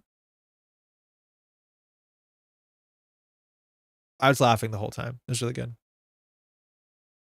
Okay. The question is if we're ever going to solve this last connection wall. I'm starting to get more and more worried. Sounds like fun stream was great. There's another one away we got. It's definitely CIIG, Matsi, and Ob by elimination. My guess is the category is eternal points. I just don't feel, Lucille, like I want to win this one off of guessing. You know what I mean? What about more than 2 points in eternal? That's technically not guessing. Okay, hold on. We got a game against Alex. Arsana? Yeah, you know it. This hand is not it. Alex is on deep dive. Hey. Alex has a really aggressive Arsana list. I'm a big fan of it. Okay. Do we actually want to score this out? No. No, we don't. Load bearing regolith, it's not that bad. We got a Maze Hendrick Manigarm. We're cooking. We're so cooking. We'll just install the Maze, do credit. Oof. He has trashed this. Now he can't run last click because he takes a core damage. Free Hyperloop, am I right? Daily casts. How do we win?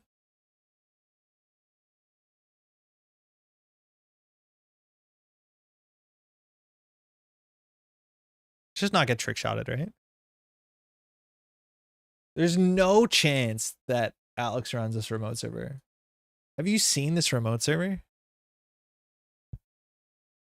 Don't hit the ontological. Damn it.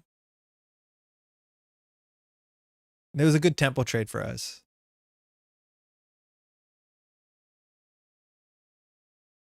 Like the question is, would we rather have the Hyperloop scored? Or would we rather Alex run it?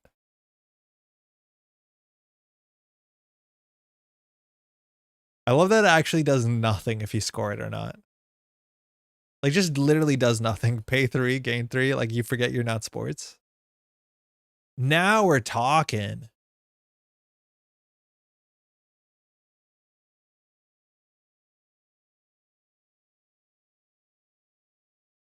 Now we are gaming.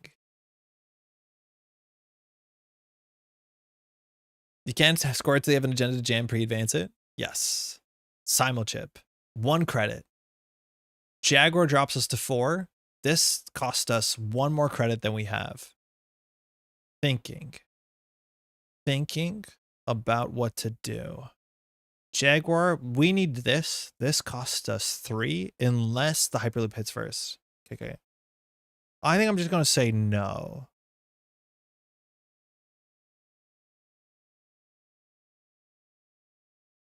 This makes him take a core, right?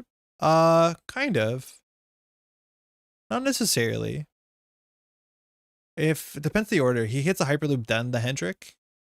Then he just takes 2 tags. Does Jaguar? No, it's Arsana. I'm assuming Arzon has a trick. Yeah, there's Amuse. There's no way that he's going to face check without being able to break something. There's no way he runs server 3, right? Oh, it's so wild that that leaves. My regolith.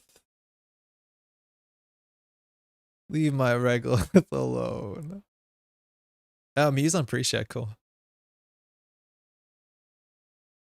Not scared about this. This could be I don't know, seamless orbital death.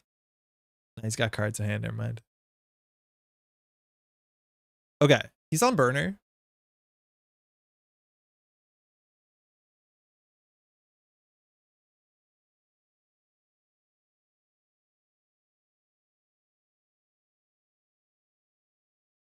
The problem with the Managarm is you have to res the Managarm and the Maze at the same time, which makes it very obvious what's happening.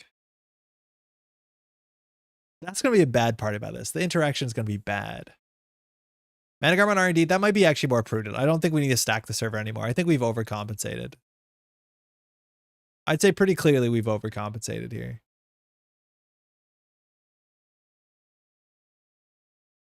Because if we res the Managarm and a Maze, he just walks away. Okay, so we probably should do this. We're not a threat yet. We'll put the Bladed back, and I think we'll actually put the Greasing back. I'm not touching it with the 10-foot pole. Yeah, so it's up to us to get a salvo testing in here. So we don't want to score this until we have another agenda to jam. Otherwise, it all falls apart. Yeah, I think Managarm on AD might have been a bit better. Because then it's hard to trick shot because you have to worry about losing all your clicks. I'm good.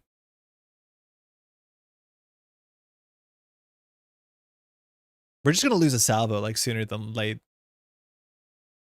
We're just going to lose a salvo now.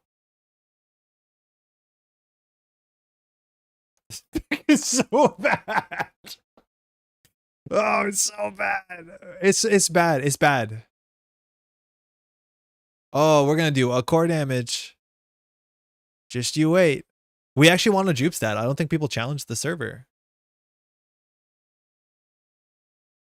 Yeah, we did hit threat 4. Unfortunately, we the money's not good.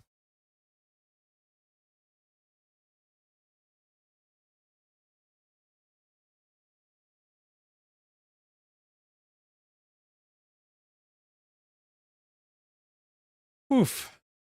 Okay. Okay, cool, cool, cool. If we res this, we bottom out. I think I'm doing it. I think I'm just gonna do it. Nah.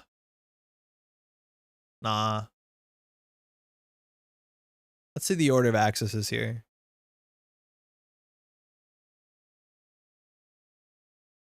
It's a single. At this point, Arzon is just gonna set up to do a deep dive. You res, you turn off Hendrik? Yeah. Might as well take Alex's turn. Oh.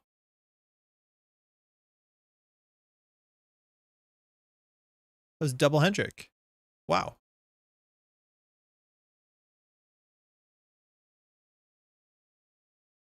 Okay.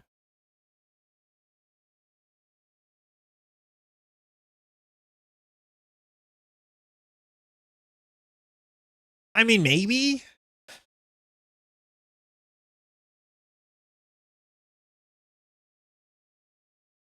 Oh, I was hoping that a Fizzarum ended up on a barrier. That'd be pretty fun. But deep dive's coming any moment now. Jaguar can make it slightly more difficult, but not too much more difficult. No, Jai, we're stuck. We have 8 left. We have Rizeki, Op, PU, CTM, Matimakundo, CI, IG, and GameNet. Can't figure it out. That's so bad.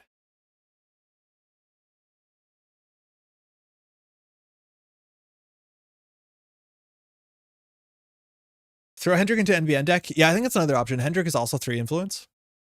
But the NBN deck struggles to work with core damage more than HB does. Okay, so if we res here, we're assuming this trick shot ends up going server 3. And if we don't res Pichichon fires, Alex will have 2 clicks. If Alex double clicks, like the threat of the agenda their moats over here doesn't matter anymore because Amaze Hendrik doesn't matter when he's on game point. I'm just not gonna res and hope. We've seen a lot of agendas. There's no way there's 2 agendas here, let alone 1.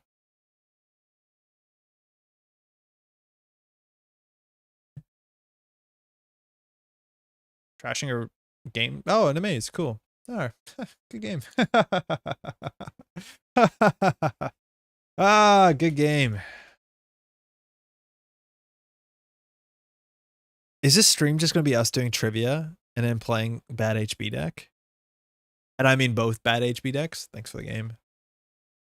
That was not even close. Like, we didn't do anything. This doesn't do anything. Why do I convince myself that this will do something?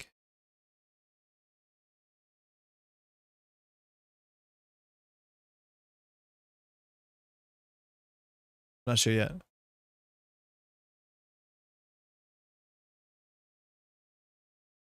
So we res 2 spin doctors, play greasing, the rest of our deck didn't play it at all? Well, yeah, but you see this server? This server's really good. Find out soon.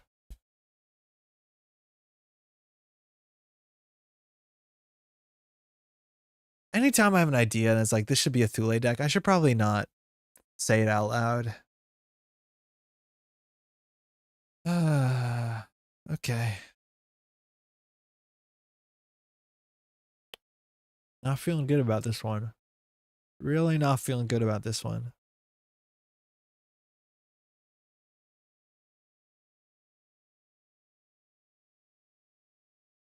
There's some big events this weekend. There must be, right? What's going on this weekend? Is there another regional? Oh, is it Irish Nationals this weekend?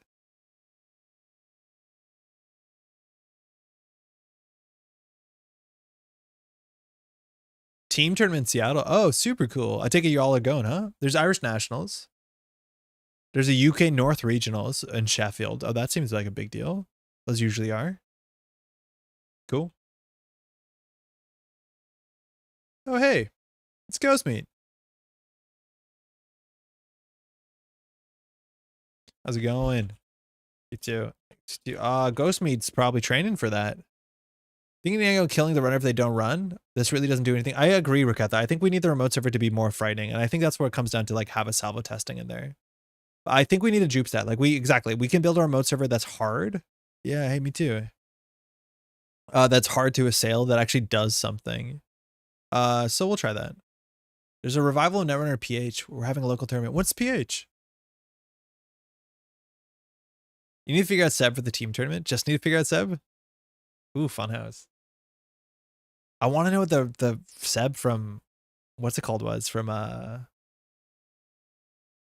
Italian Nats. Philippines. Okay, cool. Super cool. All right, we can start with the Spin Doctor. That's probably a reasonable start. Oshiko will definitely start and touch something. Okay, that's good. So we want to do Funhouse Austerity. So we can't set that up this turn.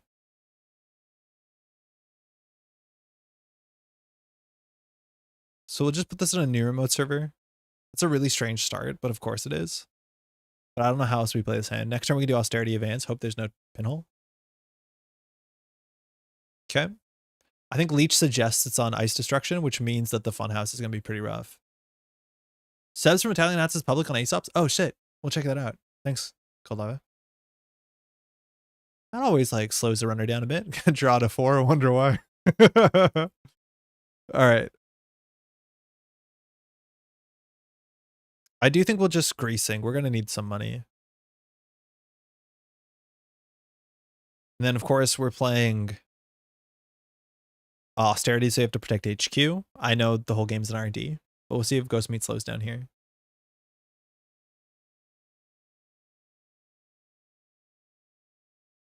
Hermes. Okay, cool. That's not great for us.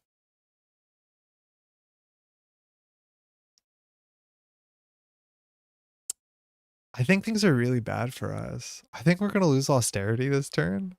I think we have no more points. I think this is so... We kept the...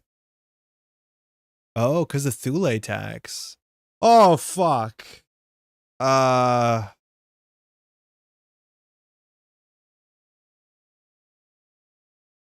It's going to be sick in 2 turns. Hey, has anyone played salvo testing in Miramore? If you can score it out and turn faster? Because if we click this, we go down to 2. Then we click this, we go down to 1. But then we gain 4. We can't score it this turn, right? Some respect to not running into core damage ice. Yeah, because we go 3 to 2 to 1 gain 4. Yeah, we can. My favorite is to play salvo testing in Ocarina. Do you do a core damage at the start or no? I guess you wouldn't. Okay, so Ghostmeek here probably has a pinhole threading. Or we'll just drop our Aquaceres crew and run server 2. There's a bunch of ways that this does not go well for us.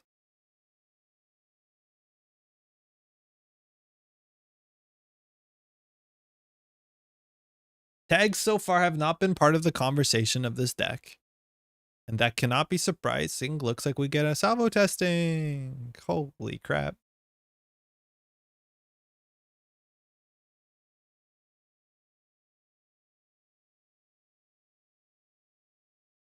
Step 1 score 5-3. We're on the track.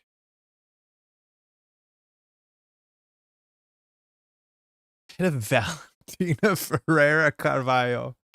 Okay. You're not going to need that. You actually might need that. He knows there's an end of line in hand, and now is only stuck on a 4 hand size. So we're going to have to land tags. The problem is landing tags in this deck is really dependent on a very small combination of cards. No, stop it. That was almost good.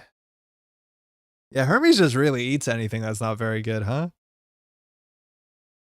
I wanted that. Banhar, not our 3-2. Yeah, I know.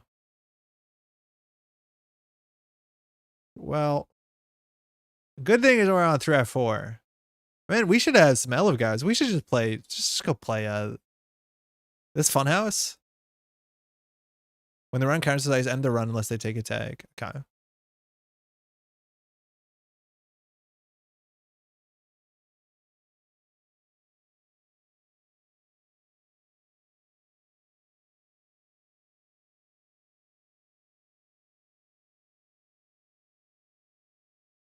I'm just gonna do this trade, whatever. I think Ba's core damage deck is actually a bit more interesting than this, which that's a pretty low bar. I think Ba's deck is much cooler than this. As much as step 1 score salvo testing makes a lot more sense when you have Holloman. So there's a bit of fear here because if it's like distributed tracing into Hypoxia, it kind of opens things up. Banhar's on R&D. That's okay. Jaguar R&D has some amount of text. Echelon. Okay, so Jaguar R&D gets broken for 2 with Leech. I hate this so much. We're like so close, but still really far.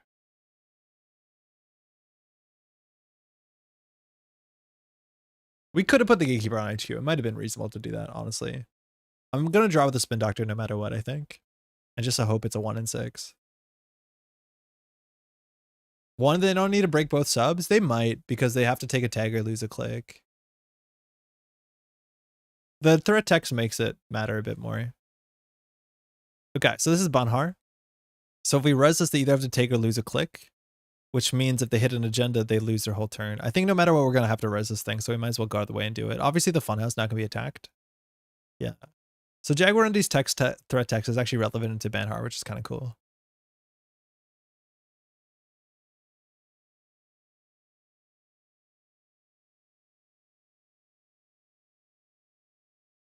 We're not threatening Snare, which is a problem.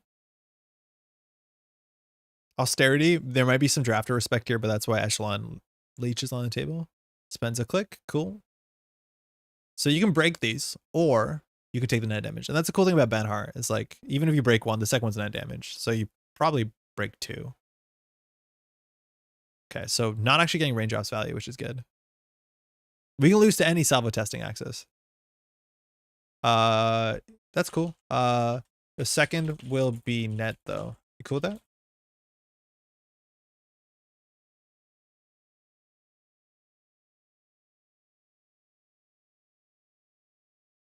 Yeah, it's easy to miss. The second one's a net damage. Of course. We'll see if the only check here that could be bad is a Gatekeeper. There might be some respect. Okay. That's good for us. Do we want to spin Dr. back in greasing our hedge fund? I think we just hit the MCA credit. I don't think we have to. Oh, we have a restore. That's fun.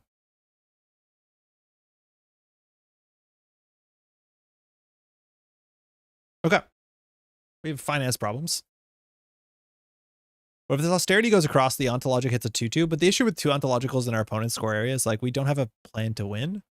It's not good to say that out loud. But like the most points we can get to is 5 before we have a problem. And at that point, we have to win off of an end of line. Which with only 5 cards left here, we should be seeing most of the deck. Wow, no, that 30 cards left. That didn't make any sense. 5 in grip, 30 in stack. I just saw this, thought it was the bottom of the deck. You say that onto and score something else? Yeah, if we top deck a 5-3, we'll score it. Oh, cool. Jaguarendi's having text every turn. I like that.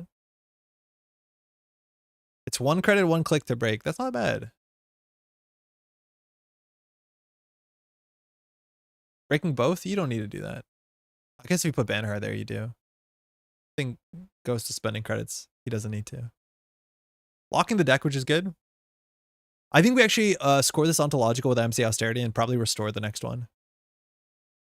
Do we want to break lock? We have 5 credits, so we can score another salvo testing. Actually, let's try and score another salvo testing. How wild would that be? I'm going to leave the Austerity in there because of restore.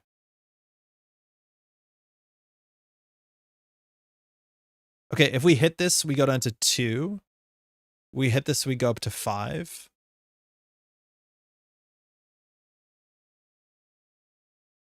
Install, advance, advance, advance. Thinking. Where's the spin to draw first? Yeah, that's better. Okay, that's good that we have the greasing at least. So thinking. So if we do the austerity here and then we get to, so we spend 1 click, we go down to 2. Then we spend 1 click, we go up, we'll be on 5. Then we're greasing the ontological. So we're on 4. Advance, advance, advance, 3, 2, 1. And then we can't restore. So I'm just going to keep the ice threat. We actually probably just put a Rashida next. This does core damage, which is nice. Oh, if we're going to put a Rashida, we should have hit the click button. Whatever. Hit a boomerang. Okay. Hermes gets a bounce. Oh, I forgot about that. Okay, that's good. That we can do Rashida into Funhouse. Not that we can res the Funhouse. Do we just do Rashida into Gatekeeper? Yeah, that's fine too. All right, so if there's any fast advance here, like float a tag, potentially, greasing into the 1 Luminal can win the game. Otherwise, we have to drag Dave into the Funhouse a couple times, I think. Hypoxia, okay. Running and forcing just like the restore over and over. And how are you doing? I'm doing okay, Kat. We did a bunch of connections and my brain is absolutely cooked. And now we build a very bad Thule deck and we're kind of having to sit in our soiled pants. How are you doing? I think it might work better as a death by 1,000 core damage setup. I think so. That's why we tried to do acid spam.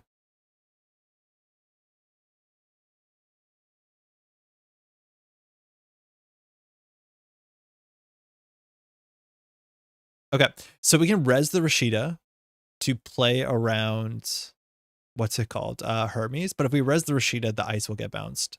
So the Rashida just goes down. I think not knowing what this is better for us. Yeah, because I don't know if Ghost wants to run this last click.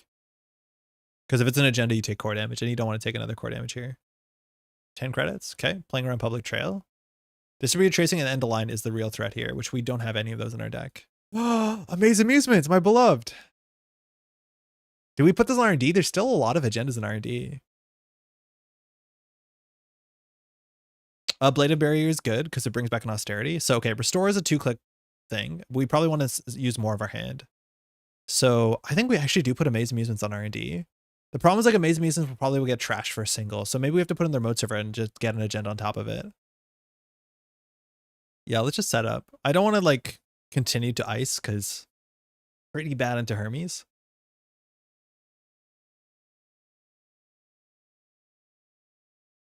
Two servers?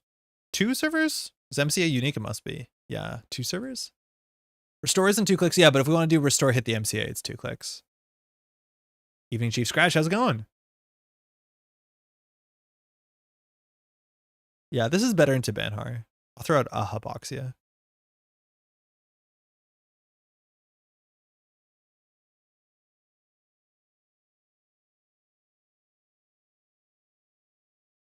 This Amazing Amusements might just matter. Might just be the game-winning play.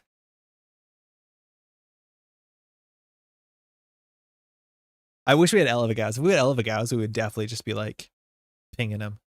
Install advance. Why do we want 2 servers? Because Banhar can't beat 2 servers. It's also hard to check 2 servers in the context of Thule because you generally want to check with a click left, and it's hard to check with a click left when you have to run this and then run this. All right, 2 clicks left here. If we res ablative, he might just walk away. I'm going to res the ablative and get something on the table, either Rashida or Austerity. I'm okay with the Austerity. And we'll put it behind, I think, the Gatekeeper.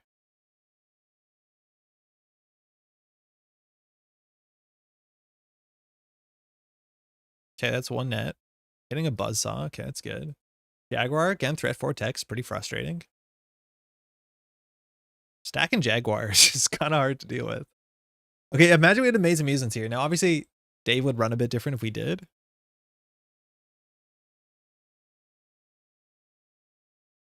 Spending a click. Still can deal with Thule. Oh, it's so good. Amazing to Jaguar is so good.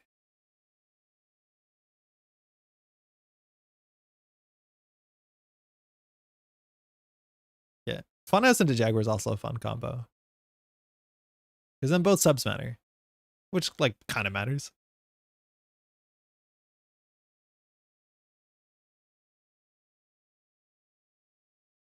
Good decision, whether it's a trash or a core damage. It is neither. We know this is an Austerity. You can run this last click. The question is what the ice is. Echelon's dealing with the worst face check, I think. HQ, last click. Don't hit my maze. Hypoxia. Okay, known. So we can also restore back Rashida, which is like, whatever. Hendrik, though. Hendrik definitely goes on R&D. So we do Hendrik, Austerity, advance, use Austerity. Amaze on the remote server. I think we probably just do put that there. Wait, do we just do money? Actually, we probably just do money. The issue is this Gatekeeper will get bounced sooner than later, but Hendrik can stop that. 3 cards in hand. We're actually grinding. We're grinding. R&D's been kind to us. But 2 MCAs went off without being challenged or pinholed. I don't think that's what you'd expect. Rozeki. GameNet. Up.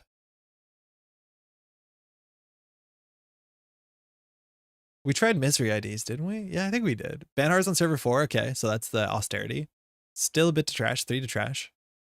I actually think it might have been better if we put it behind the Funhouse, because the Gatekeeper is just going to be Banhar subs. Funhouse is a bit better than that.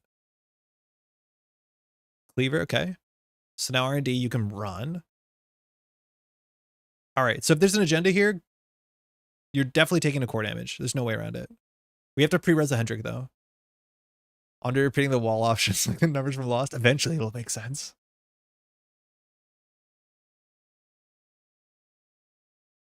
I'm definitely going to get in the middle of the night. And by get it, I mean, like, think of an idea and try it, and it's not going to work. Oh, we're taking 2 core damage. We're guaranteed core damage here. If only this was an Amazing Amusements.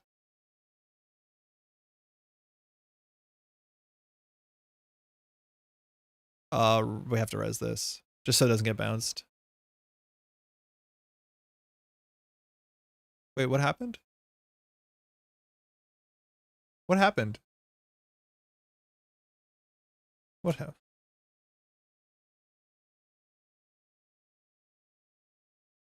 Why did... It was broken, though. Give it the runner tag, and I fired all. Yeah, let's do it. I'm not sure what happened. Maybe I fired right after. I think I fired it just as you passed. Yeah, I think it passed before fire. I agree. Yeah. I didn't know if they wanted me to hit it or not, so I did. Even though I think the assumption was I don't have to hit it, and I'm not gonna.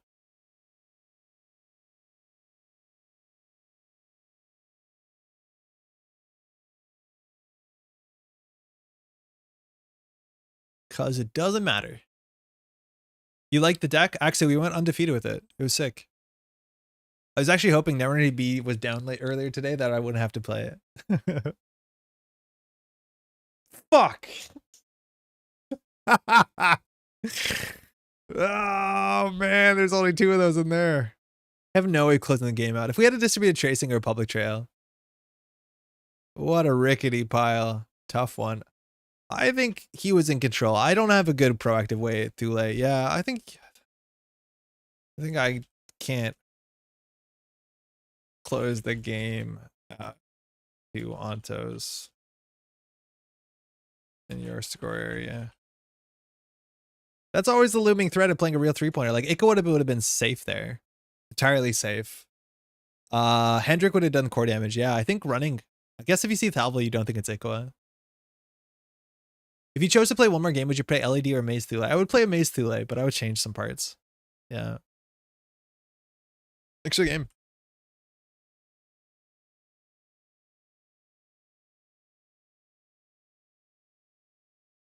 Actually, what happened is we ended up spending like 2 hours trying to do some connection walls. Jeez. Dave's also Canadian. And we couldn't get it. This is the last one they were on. We're stuck here. There's meant to be 2 connections of 4s, and we just can't figure it out. I have no idea what this is.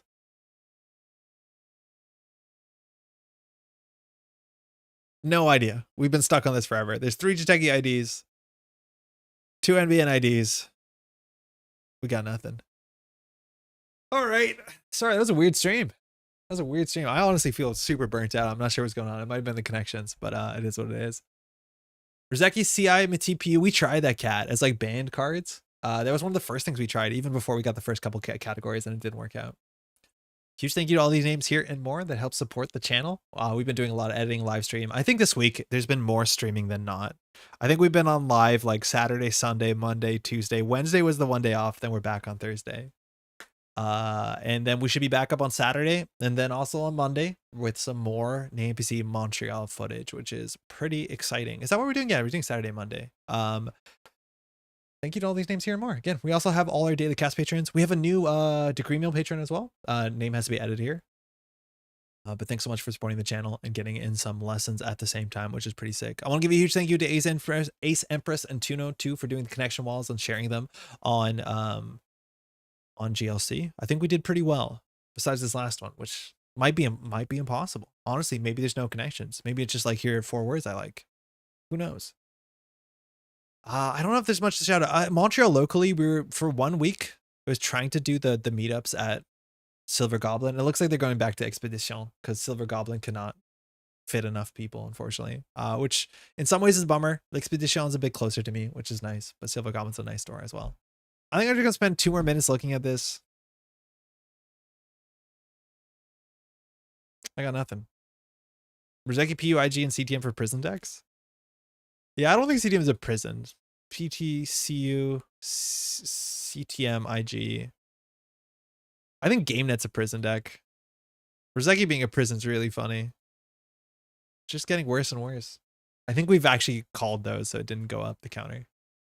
And with that, we'll be back. Thanks so much for hanging out. We'll see you in a bit.